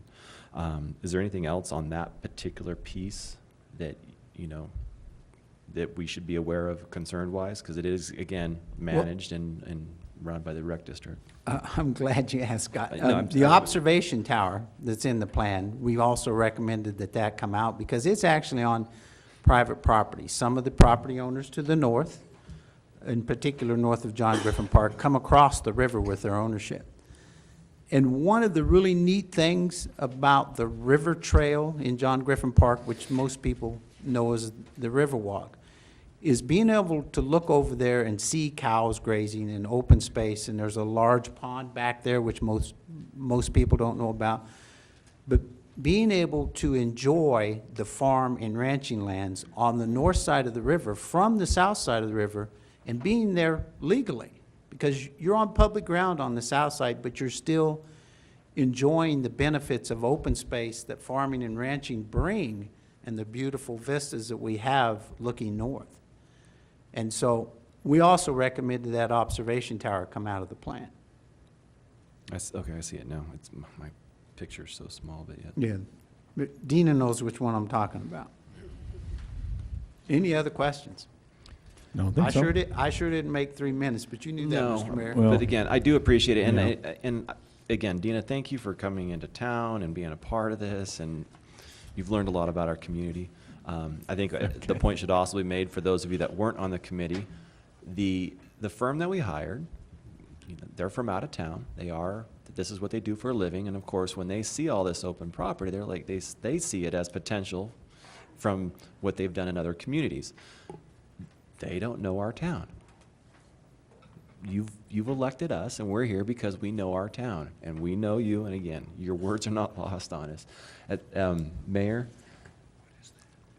Yes, sir. I was just, maybe we can hear from one more, but maybe we can, after this, we can start pinpointing each particular. Okay, I think we have Mr. Tezak and Mr. Turner. So, Mr. Tezak, would you like to address us? My name's Danny Tezak. I guess I would consider myself more of an interested citizen. First and foremost, I'd like to commend, I think, the committee for what you guys have put together here. I think you guys really took a look at a lot of different options, and this is really the first time I was exposed to it, but what I've seen, I think there's some very good ideas here, and I think what a lot of people are not looking at is economic development as the lifeblood of any community as well as any business, and I think we have really got to start taking a look at that in this town. I hear a lot of negativity towards Main Street and how this will draw away. I'm entirely the opposite mindset. I think anything we can do to attract people to this town will simply enhance Main Street. I've been to other communities as well that have amenities like the Arkansas River, and I think anytime you can put that at the forefront and draw outsiders in, it just helps ease the local tax burden, and I think people are overlooking that. So, I'm a fan. I guess the only concern I have and some things I would like to, hear council's feedback is really the vision of, all this industrial property and what the vision is to change that zoning, and are those property owners going to have a say? Is that simply if that property changes hands, that zoning change would take place at that point, or what's the vision from that standpoint? Generally, and you can correct me if I'm wrong, Dina, but with zoning, it's my understanding that if city does make a zoning change, it's for any future development. Whatever type of zoning is on there is grandfathered in. Right, and typically with a plan like this, the only changes that would occur would be land use. So land use a land use designation is the first step before any zoning or rezoning takes place. So anything that would be recommended in this plan is basically a land use recommendation. So, obviously, all the industrial properties that have been mentioned for cleanup, which I fully understand, to try to make this thing look appealing to the public. It's not going to be such that the city's going to come in and basically force the issue of a zoning change to the riverfront mixed use or whatever you guys are envisioning for those areas. Agreed, and it's my understanding, and Yeah, I've learned a lot, but typically, particularly with Skyline Steel, that property is for sale, and what we would rather see, I think everyone in town would rather see, is that used as a recreational kind of mixed use. And that is something that we as council can drive. We can't kick Skyline Steel out, we can't change it, but we can definitely have a vision and make that for future use. And again, as you know, it's not going to happen overnight. Skyline Steel's been there forever, and it's been for sale forever. So, well, thank you. I think Okay. you guys did a great job. Thank you, Mr. Tezak. Mr. Turner, you have a minute and a half. No, I'm just kidding. Starting. Would you like 3 minutes, or? I'd like as much time as Jim Hoare had. We're going to bill him for 3 minutes, so. That's not true. I only won't 3 take nearly that much time. I want to commend the council for having the foresight to attempt to develop a vision for an area of Canyon City that needs improvement and will be an enhancement to Canyon City. It was a project that I think a lot of us were afraid of, including myself. I haven't spoken about it until now because I didn't need to. And I think, especially after this evening's meeting, I think most of us don't fear the project anymore. We realize it's going to be something good and it's not going to harm us.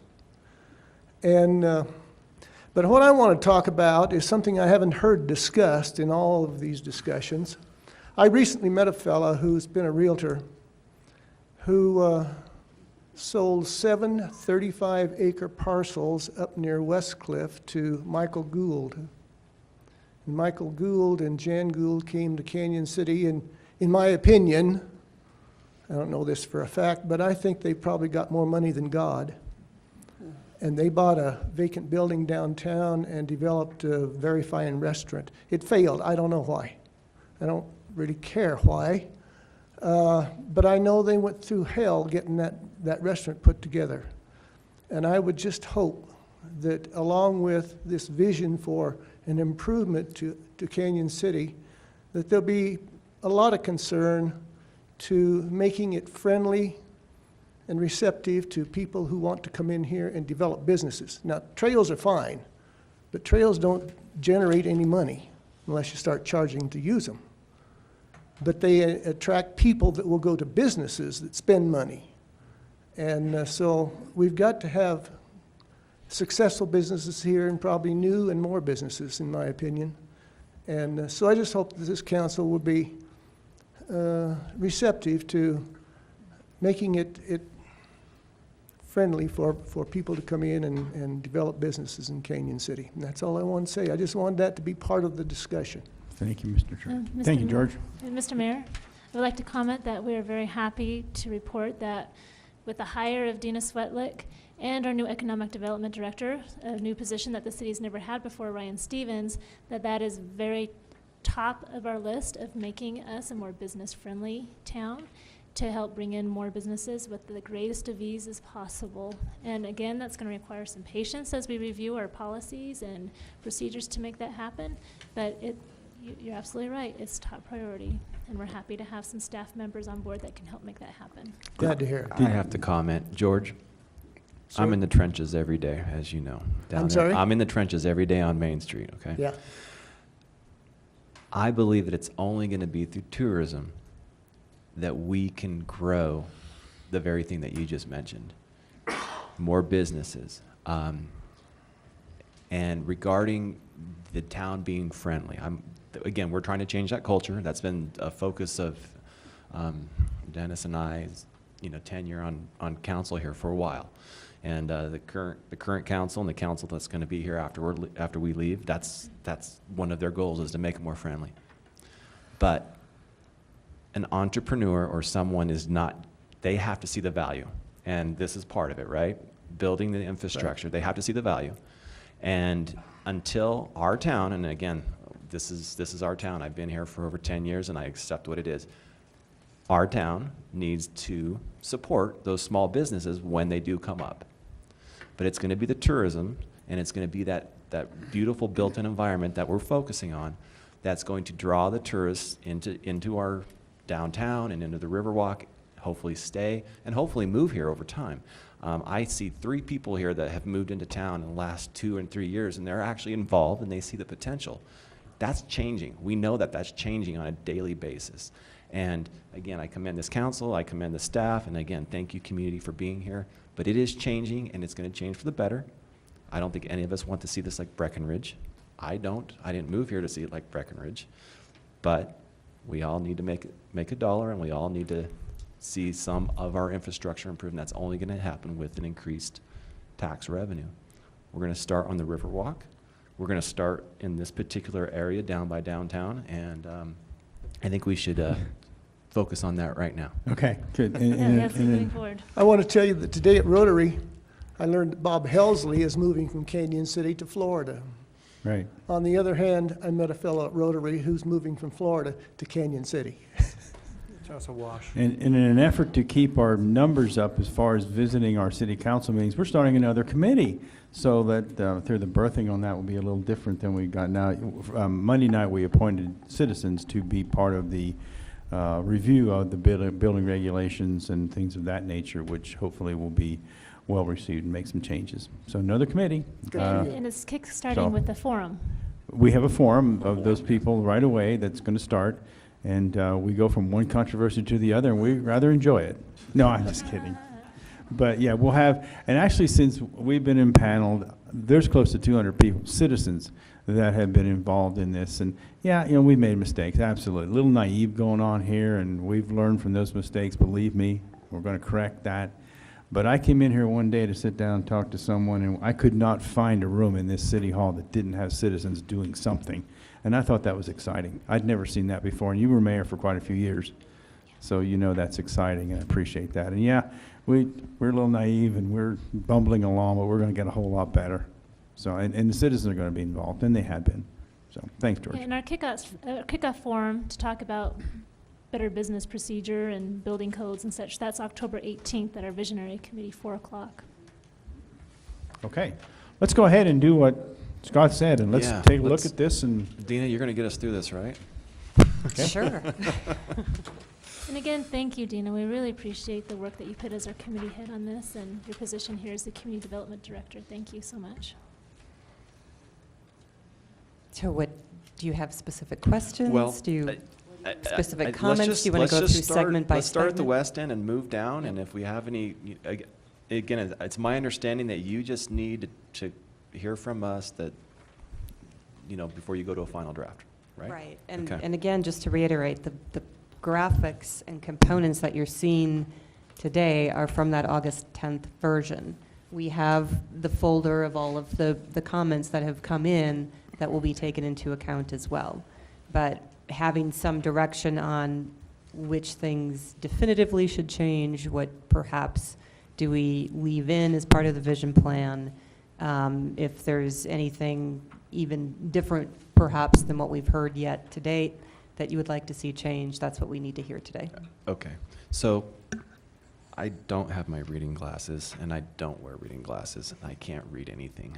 So So it's if all we could good. start with it, can you zoom that? Can we talk about some of those concept No. highlights down there in the corner, or? I don't know if I can, no, here we go. All right, let's well, see. could we, I hate to, Mr. Horta talked about some trail that goes through Mr. Clinger's property. It's further down the river. So I we're was- gonna yeah, is well, I was proposing starting further up at the Oh, okay. west end and moving down. All right. A lot of citizens here see you know, let's focus on the positive things, and I think this is the area that everyone's really excited about. And then we'll move down river, which has less, really less to discuss, and we'll start Scott? pulling things off. yeah. Yes. I just want to reiterate one thing. This whole plan right now, fundamentally, we cannot do anything because we don't have legal access to any of that land. If Sonny were to sell his land tomorrow, we couldn't do anything with it. We don't have the funds. Somebody would have to come and invest. I mean, even as we start on the west end, we've got some pretty massive challenges just to acquire or to get somebody else to acquire those properties so that they can fit into the plan within their concept.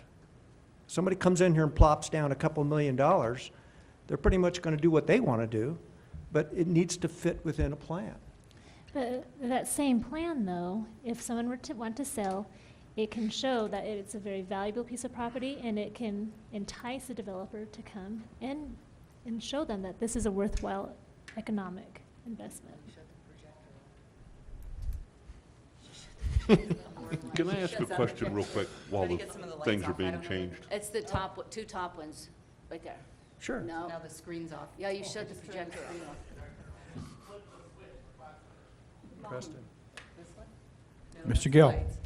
I think the people that are That here one. tonight, or today, or this evening, or whatever it happens to be now, can we address their problem first? Can we do that overlay? That was my, Can we do that overlay on That was this map on the- private property? that was my. The overlay on private property? Do an overlay. I that says- I don't like that idea.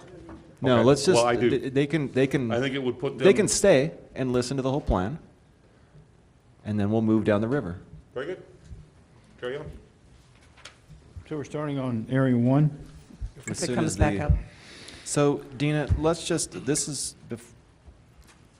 as this is coming up, can you kind of highlight any major concerns from the community regarding this? So in this section, right, and even if it does come back up, I know, I understand in the, hopefully, budget next year, there's a new projector. So unfortunately, it's the projector doesn't have the best resolution in terms of projecting onto the screen. So I've enlarged it as much as I can.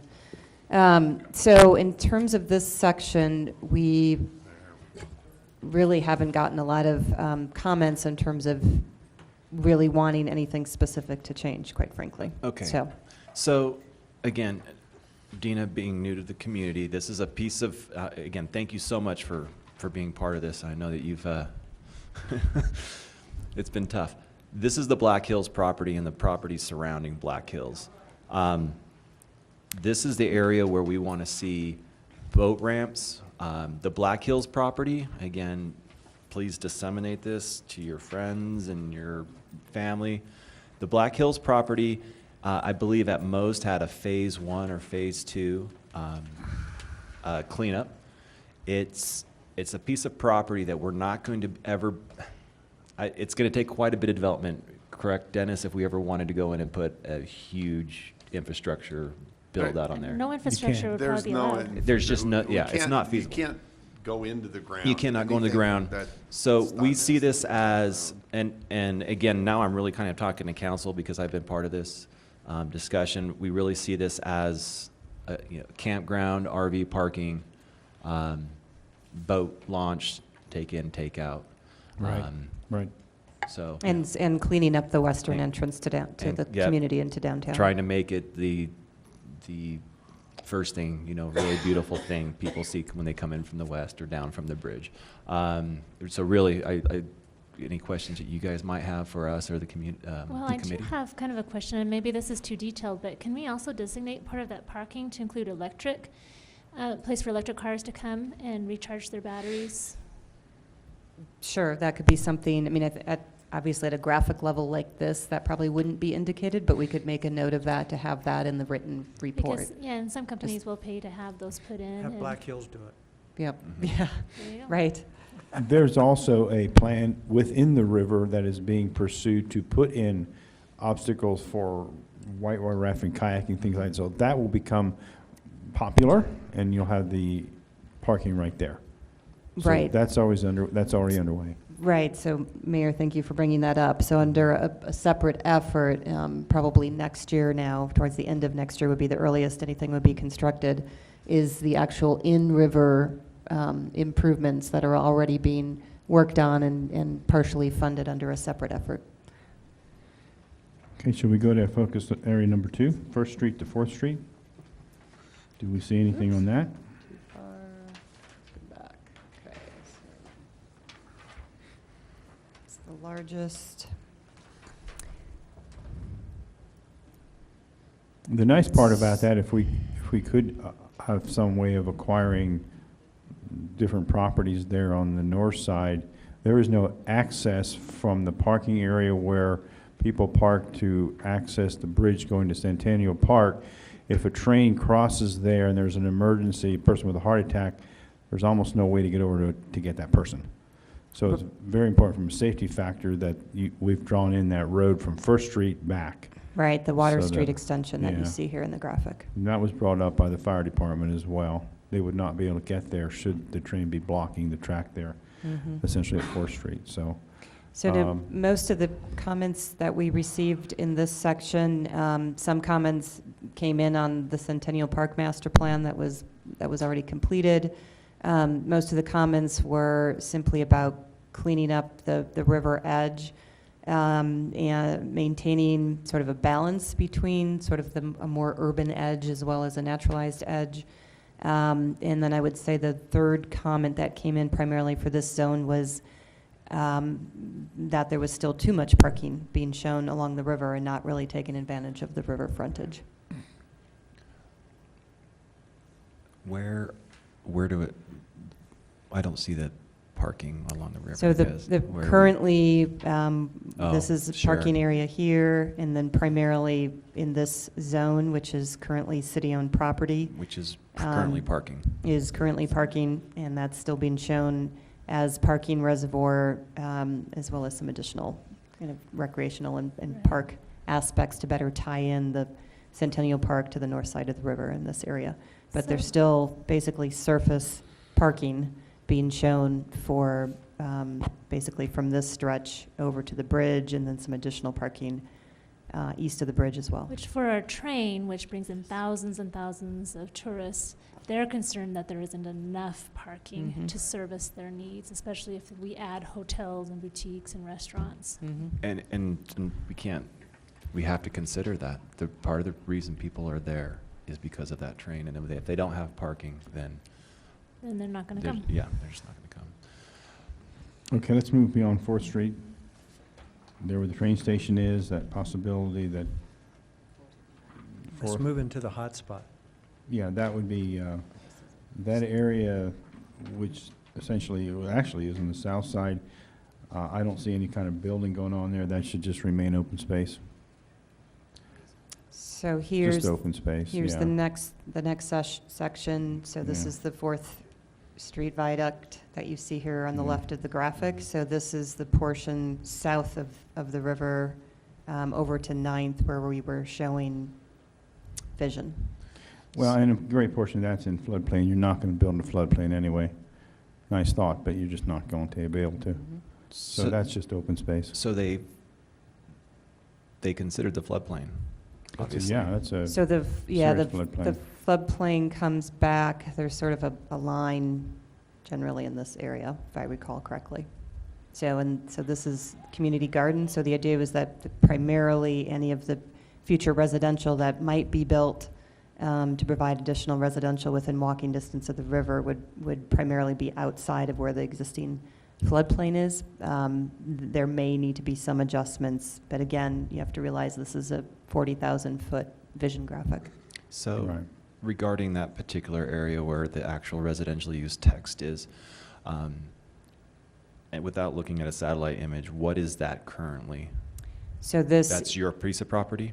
There's separate landowners, there's several landowners. There's several landowners, and is that currently, is it agricultural land, or is it open? It's Like- basically this entire area is vacant land Okay. now, vacant land. And Is so it- from a land use standpoint, that's where I pointed out that from the city's comprehensive plan, it's identified as undeveloped, and the definition of undeveloped is an area for future development.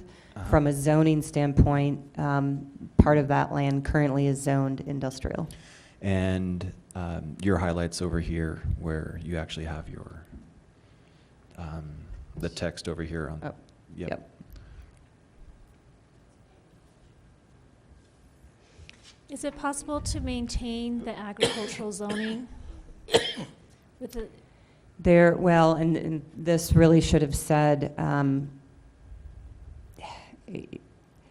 land use instead of zoning, right? So there's a land use category, which is kind of the baseline or the canvas, the first step of identifying some sort of use on a piece of property.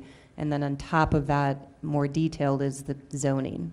So again, currently, part of the land use of this area from the 2001 land use plan shows this as undeveloped, and the definition of undeveloped in the current comprehensive plan says it's future development.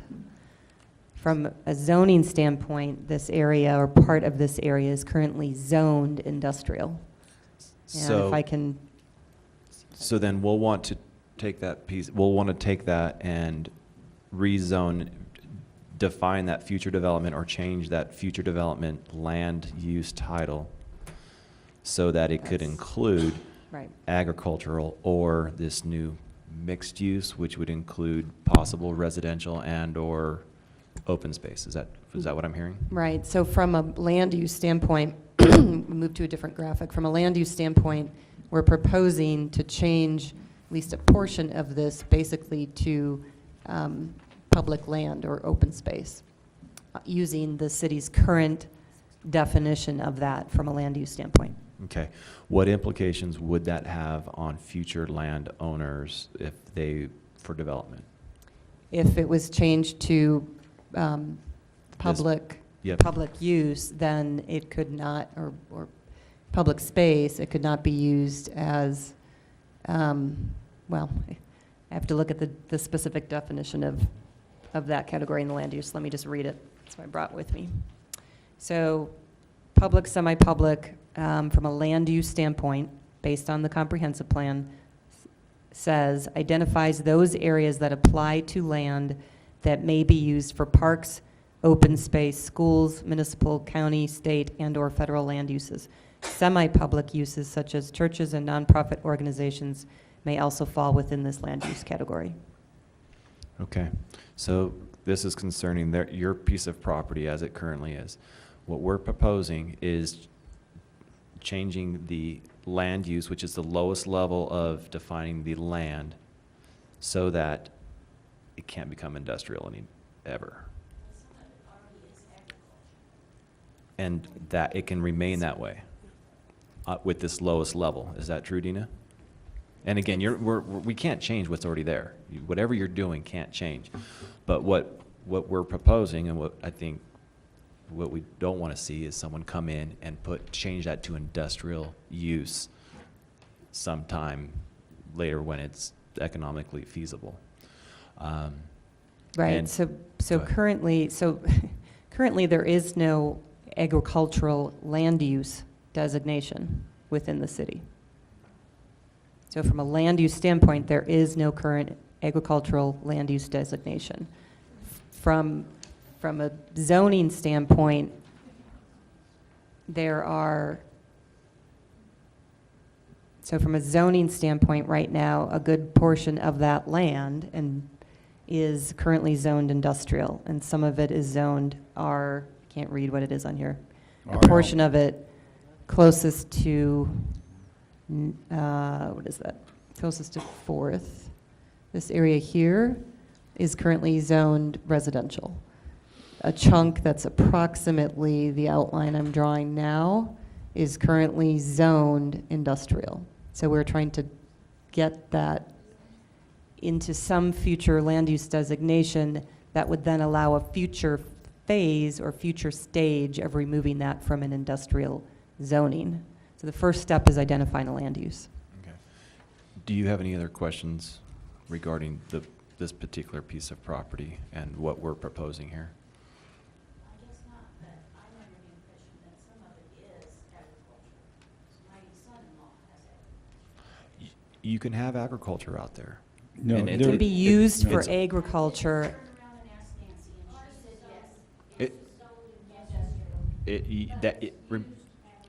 Correct. Right. Correct. So our concern would be future, someone comes in, you sell your property and it's out of your control, someone could come in and put in a cement plant, in theory. Can you explain that open space? Is that a zoning thing, or is that Yes. zone separate? Okay, so again, we're not talking about zoning right now, we're just talking about land use.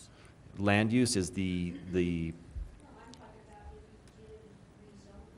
Well, so part of this planning process does not include active rezoning of land.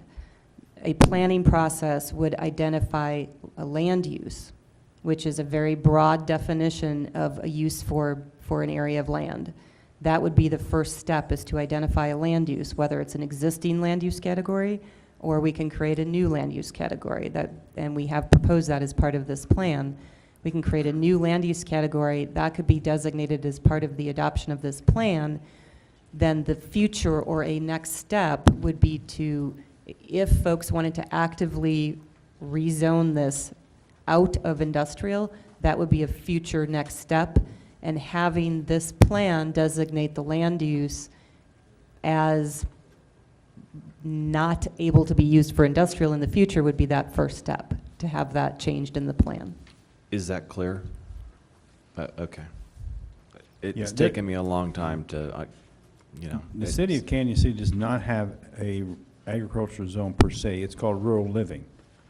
That's what people, so you're saying. From a the same zoning thing. standpoint. From a zoning standpoint, it's called rural living. It's not ag zoning. We don't have that. Okay. Never have. Okay. So I'm good. Can we move Okay. on? So So, and we can look at, I mean, maybe it's not the existing land use designation of park space. Maybe that's not what's appropriate here. Maybe we want to create another new land use category. We were trying to simply apply an existing land use category in that area. And this does make it easier for property owners to come in and rezone consistent with that. Correct. Again, this whole rezoning is beyond the scope of this plan, because we're looking at this from 40,000 feet. Right. Thank you. Yes, I would suggest maybe doing a different land use so that it can have the rural living, the open space. So we can take a look at that and discuss that. I Yep. would like that. Can you go back to that picture that had that? Nope, Yep. the other way. There. Can you zoom in a little bit on that lower acreage there that's in discussion? I guess one of my concerns is, as part of this whole recreational and development concept, why would the plan suggest to put homes there? And in particular, in an area that's, some of that area is a floodplain. So again, one of the goals identified as part of the plan was to look at economic development opportunities, including residential. Okay. So the idea of having additional residents living within walking distance of not only the river, but walking distance of downtown to help support that economic development. So if you have more bodies that are actually living within walking distance to take advantage of the asset of the Arkansas River and any future private development that may come in either along the river, i.e. what's showing on the north side, as well as walking distance to the businesses within downtown. Thank you. So that's why we were exploring and identifying some locations for residential uses in the plan.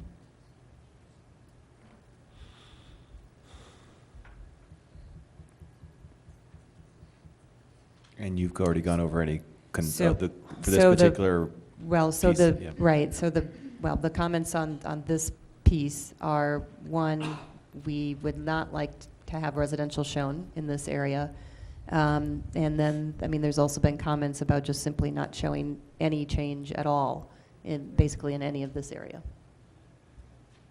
And the idea, one of the other things to note and point out that I mentioned early on in the presentation is that we're really trying to have basically a river trail, river access on both sides of the river from 1st to 9th, which is what we've defined as that kind of the highest priority concentration area of activity. So this also is identifying a future public access trail on the south side of the river in this area, basically connecting from Centennial Park over to 9th. So if you've had comments about removing the housing and comments about not doing anything with that area, what does that mean in terms of where the plan's going? Again, that would be something we'd ask for direction from council, because as noted, this is that long-range vision plan. This is not about going in tomorrow and, you know, having an additional flood storage area being developed on this land, or going in and building a trail on the south side of the river in the next year. It would be something that obviously would be working with, hand in hand with the existing property owners long-term to make any of this happen, or any of the existing property owners or future property owners can decide what they would like to do or not do with the property. So it's setting the vision and the idea, trying to meet some of the goals of the plan, which include things like providing the trail on the south side of the river in this area, providing for additional flood attenuation and river edge improvements, providing additional open space and extending Centennial Park, and providing the additional residential close to the river. So did you just tell me that you're going to proceed with the plan like it is? We are asking council's direction for this area. Then if you're asking for direction, should we not make a decision on what that direction is? Well, that's what we're having that discussion, Jim. So what was your question or concern here? My concern is that development of that whole area, one,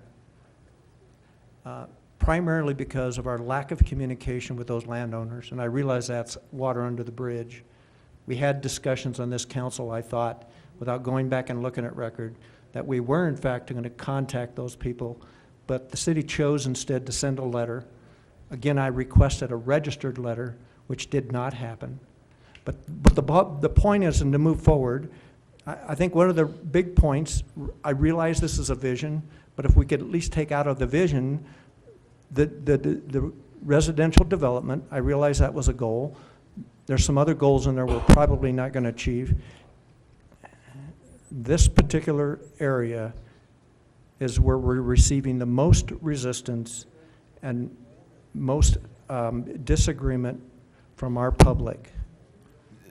This is one. But I It's think we've put those concerns to rest, though, and, I mean, I think it's an integral part of the vision to get more people living close to downtown, and you can't do that on the north side of the river. That's all taken up. The only opportunity to get more residences close to downtown is in this area, and I think it would be and again, this is- ill-advised, to put it mildly, to take that out of the vision.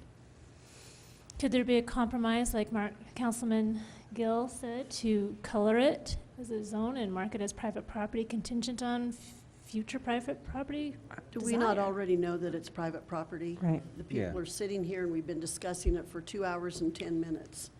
I think we all already know that. This is something that is not going to happen tomorrow or next year. This is something that is a vision that we're looking at for the future. I'll probably be dead before this is even started. And it everybody doesn't else will be- change that it'll still be there, but it just I helps think we're put some just ease beating to a their dead horse minds. on this private property. It's a vision. We've had That's visions in also, the city that's for also other not your things. property. I know it's not, but I also know that we've addressed this. We've addressed it, and we know that where that property is, and we know who owns it. And we're telling them no eminent domain, nothing will be done immediately. We're not going to be taking But this over. unless it's written And I in understand writing, all of it that. won't truly alleviate their So- fears and so- concerns. I can't hear you, so- Ashley. Unless it's written down in black and white with the respect to the, and acknowledgement of the private property Then- owners.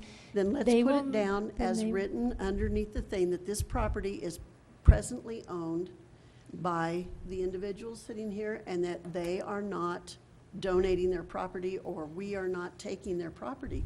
I understand that. We've been going over this for 2 hours, and we all understand that. I don't think any one of us is gonna take a shovel over there tomorrow and start Yeah, digging. and you're right, we haven't. I'm just saying, if we color code that and acknowledge in writing that it's private property contingent on their willingness to sell it sometime in the future, that it's a compromise, it's a win-win. So in terms of this, the concept of color coding the private property somehow, in terms of any private property where ideas are being shown, we would be color coding probably 90% of the area, right? I mean, versus what is currently, some of the city-owned property or other public property in the plan. So I think the planning document, upfront in the planning document will clearly state that this is an area plan or a corridor plan, which is a component of the city's comprehensive plan, that it's the long-term vision, 20, 25-year vision of what can happen along the Arkansas River corridor. And that will be stated in the plan document. I think it's going to be very Well, I difficult think it might need to to somehow be- highlight. It might need to be stated more than just once at the beginning of the document, but in Sure. some of these especially controversial areas, even if it's noted with an asterisk underneath at the bottom, that we are Make sure it's on every discussing graphic on. everything. Yep, I want it in black and white, showing that we're acknowledging that this is private property, and it, sure. Yep, we can definitely make sure there's a very clear disclaimer, basically, on each of the graphics or illustratives in the document.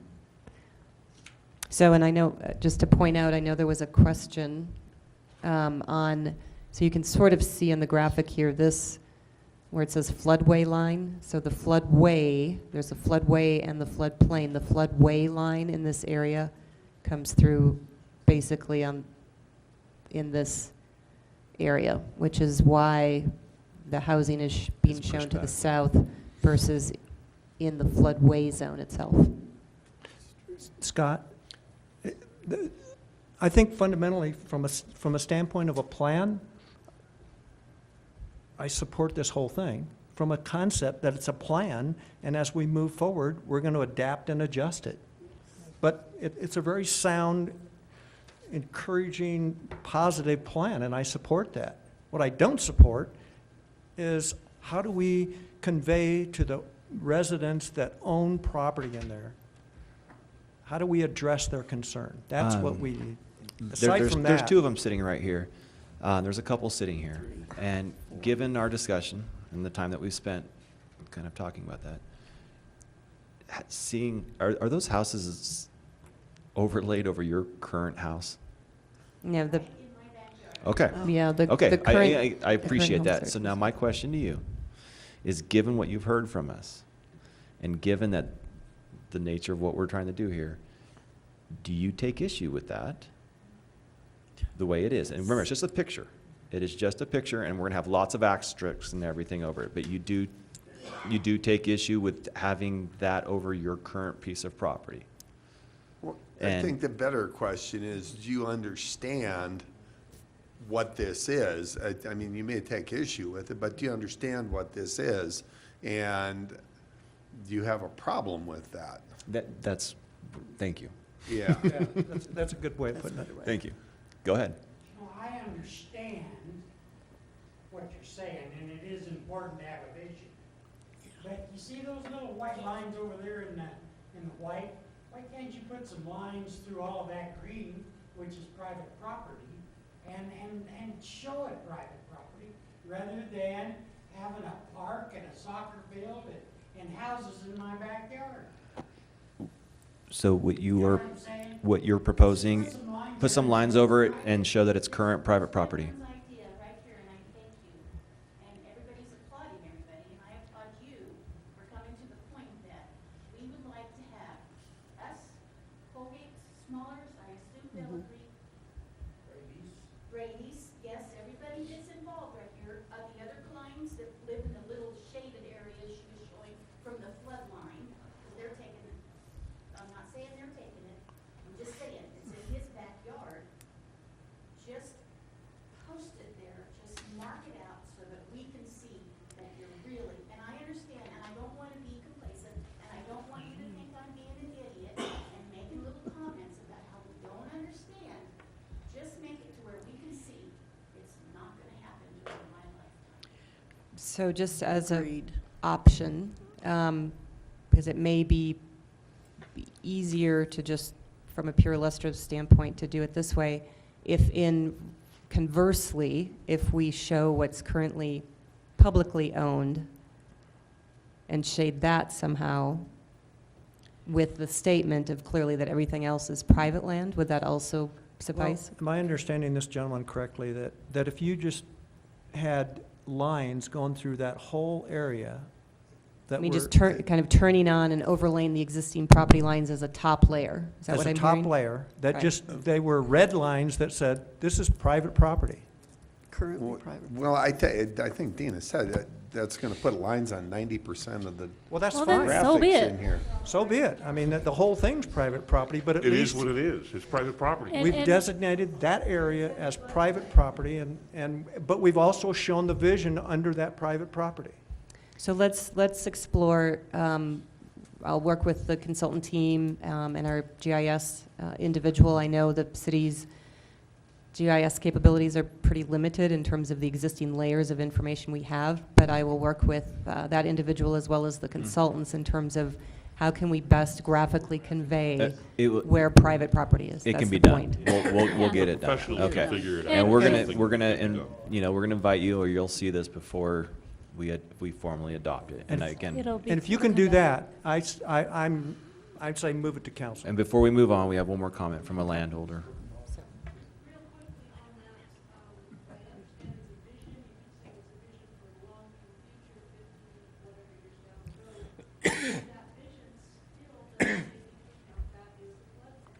So Oh, draw on the hold on, no, floodplain. Yes, the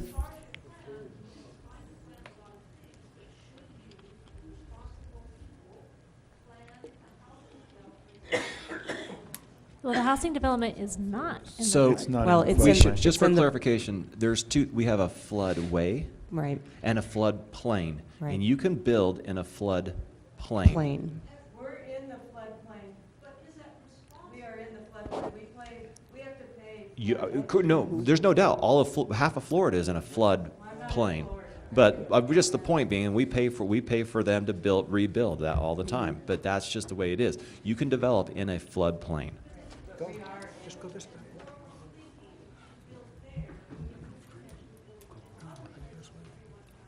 There's no doubt, it doesn't make any sense, but that's not gonna stop someone from doing it.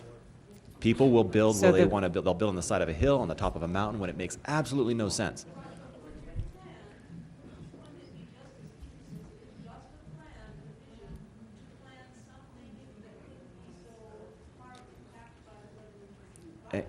And I think, I agree, but But- and I think that's what's why- also being lost is that we can't stop development. We just can't. It's going to happen. What we can do is plan for that development. And we can come up and say, this is what we want to see. But if we don't do it, people will do whatever. If we don't make these steps now, people will do whatever they want to do later on down the line. So we have to define that. So what So- you're proposing, just so I understand, is restricting that property so that future generations can't build on it. That's what you're proposing. So 100 years from now, you're saying that this council should limit what could be done on that particular, I can't speak for 100 years from now. So, but if I can, Conversely, I wouldn't want someone to come and tell me what I can and can't do with my personal property 100 years from now.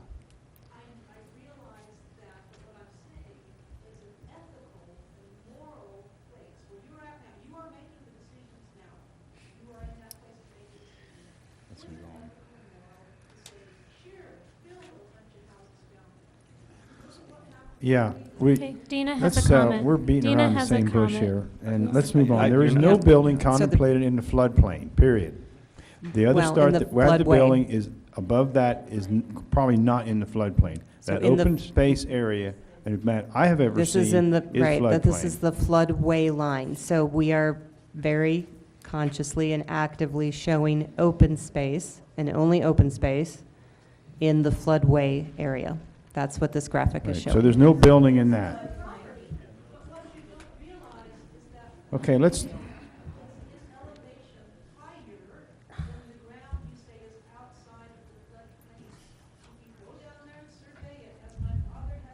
okay.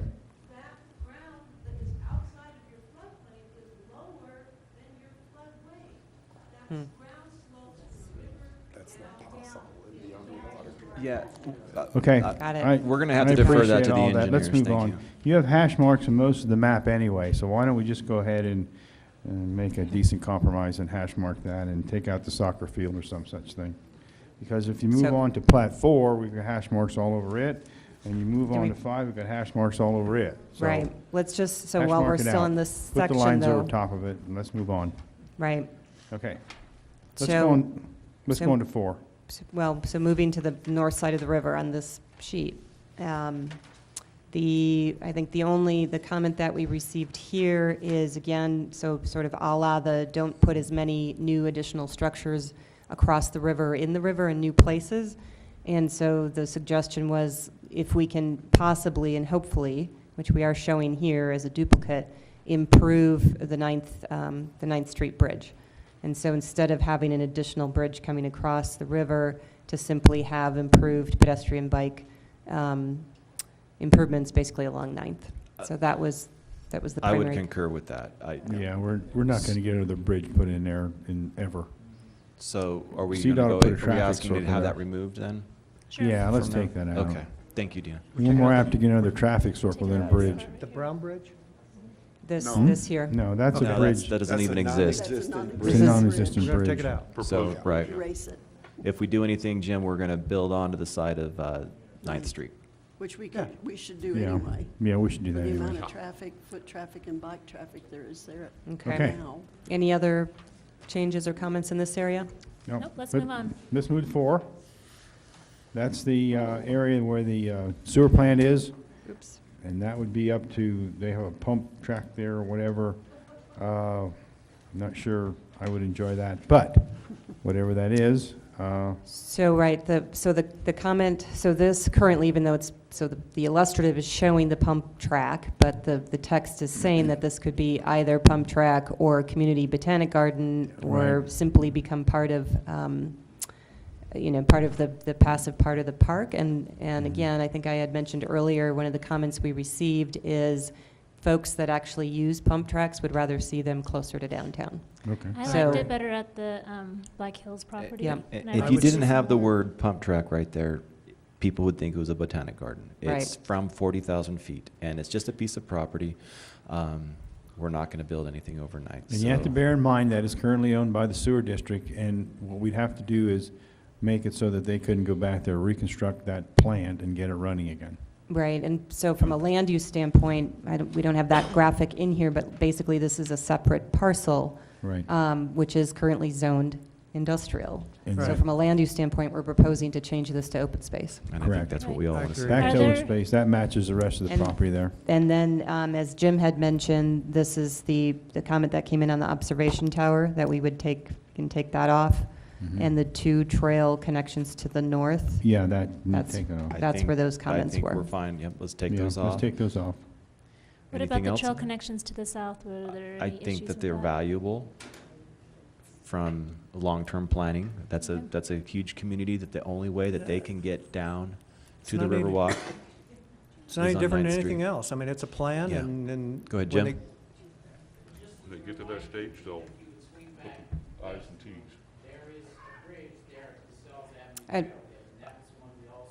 Right, Oh, and that's, so okay. this bridge would Like, also come off. There was no purpose of that bridge, right, right. Okay, take it out. Let's go. Okay, take it out. So nothing would change except for that on that plat, that's number 4. And number 5 doesn't seem like there's really anything there that isn't already there. So is So the the- pump track out then? Yes. Yep. Yeah, Yeah, but we're going to change that industrial, right. and then we'll Just tell gonna the look sewer like district a differently. green open space, yeah. Since So- they're getting along with us anyway, we might as well just go and change their property. So I'm then. joking. So on the last section, on Mackenzie, the comment, the one comment that we received here on this one is the preference to not show this particular trail connection. Because Okay, it's in and the that, county. that particular trail connection is part of the Eastern river, Fremont. it's part of the river corridor plan. It already exists, whether we leave it there or take it off. Huh? Trails and open space? That's not in the city limits of Canyon City, is it? It's on a different plan. So I'm not sure it makes any difference. Go ahead, Jim. Just so the council does know, at the same time, we just got the RFQs, request for qualifications from 5 firms yesterday to move forward and try to select a firm to start actually studying, designing, and engineering the trail extension from McKinsey, which is what we're talking about here, all the way down to and through Florence, all the way to Florence River Park. That's on a time frame now that is anywhere from 5 months to a year for that design, engineering, and study of that project. So, where that trail ends up, we don't know. We're gonna look at options and stuff, but there are possibilities here, and I don't think having the concept in this plan hurts at all. That, the importance of that section is your lease on that land providing a safe river exit before a very dangerous dam, which is in the master plan for the river corridor and the eastern trails. This gives the public a safe exit out of the river, your lease on that land. And I think that's what's important in this section. And Jim, that graphic there is that's city leased land now, correct? Correct. So that is in the city.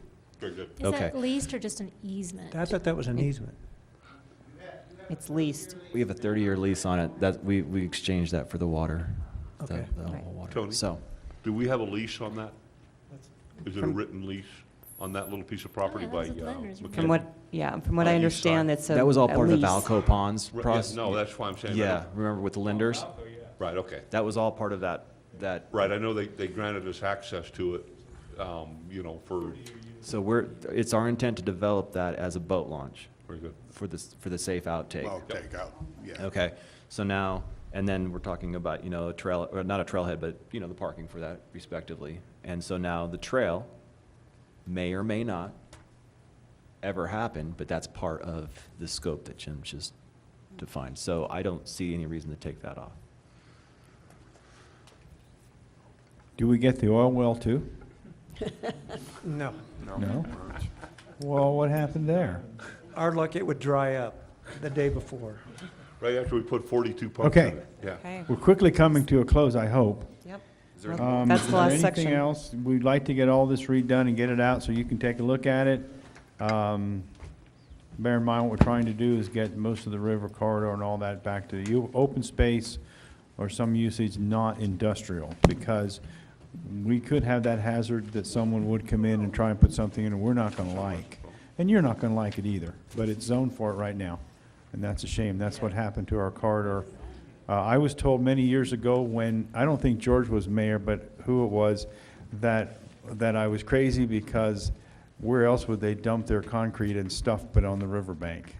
And that was probably 25 years ago. So we've come a long way. Now we're saying don't Keeps do down that the anymore. erosion, right? So, but, Keeps down the erosion? so, I do have a question. Were we supposed to talk about priority projects or the phases? Or is that something you'll We put haven't together? even gotten into that yet with the consultants. Okay, so that's the next step. Yep. Okay. Your input then will now go off to P&Z. Do Mr. we have Mayor? any input on what we would like to see priorities be? Or is that something that they would You'll get that recommend to when us? it comes back to city council. Okay, That's what we pay them the big money for, yep. that's just clarifying. Mr. Mayor. Mr. Meisner. Whoever's left out there, I appreciate you coming in and going through this process, and hopefully we're miles from where we were at. If we had to do it again, I would hope that we would do it differently. And I would hope that we would make personal contact with landowners, but that didn't happen, and hopefully we're making progress down the same road. Thank you. Yes, thank you for Thank you, coming. folks. Pay attention to all our other committees that we're going to have, and I think it's thrilling that we got so many citizens involved in stuff, and thanks for coming and putting your input. So, we're adjourned.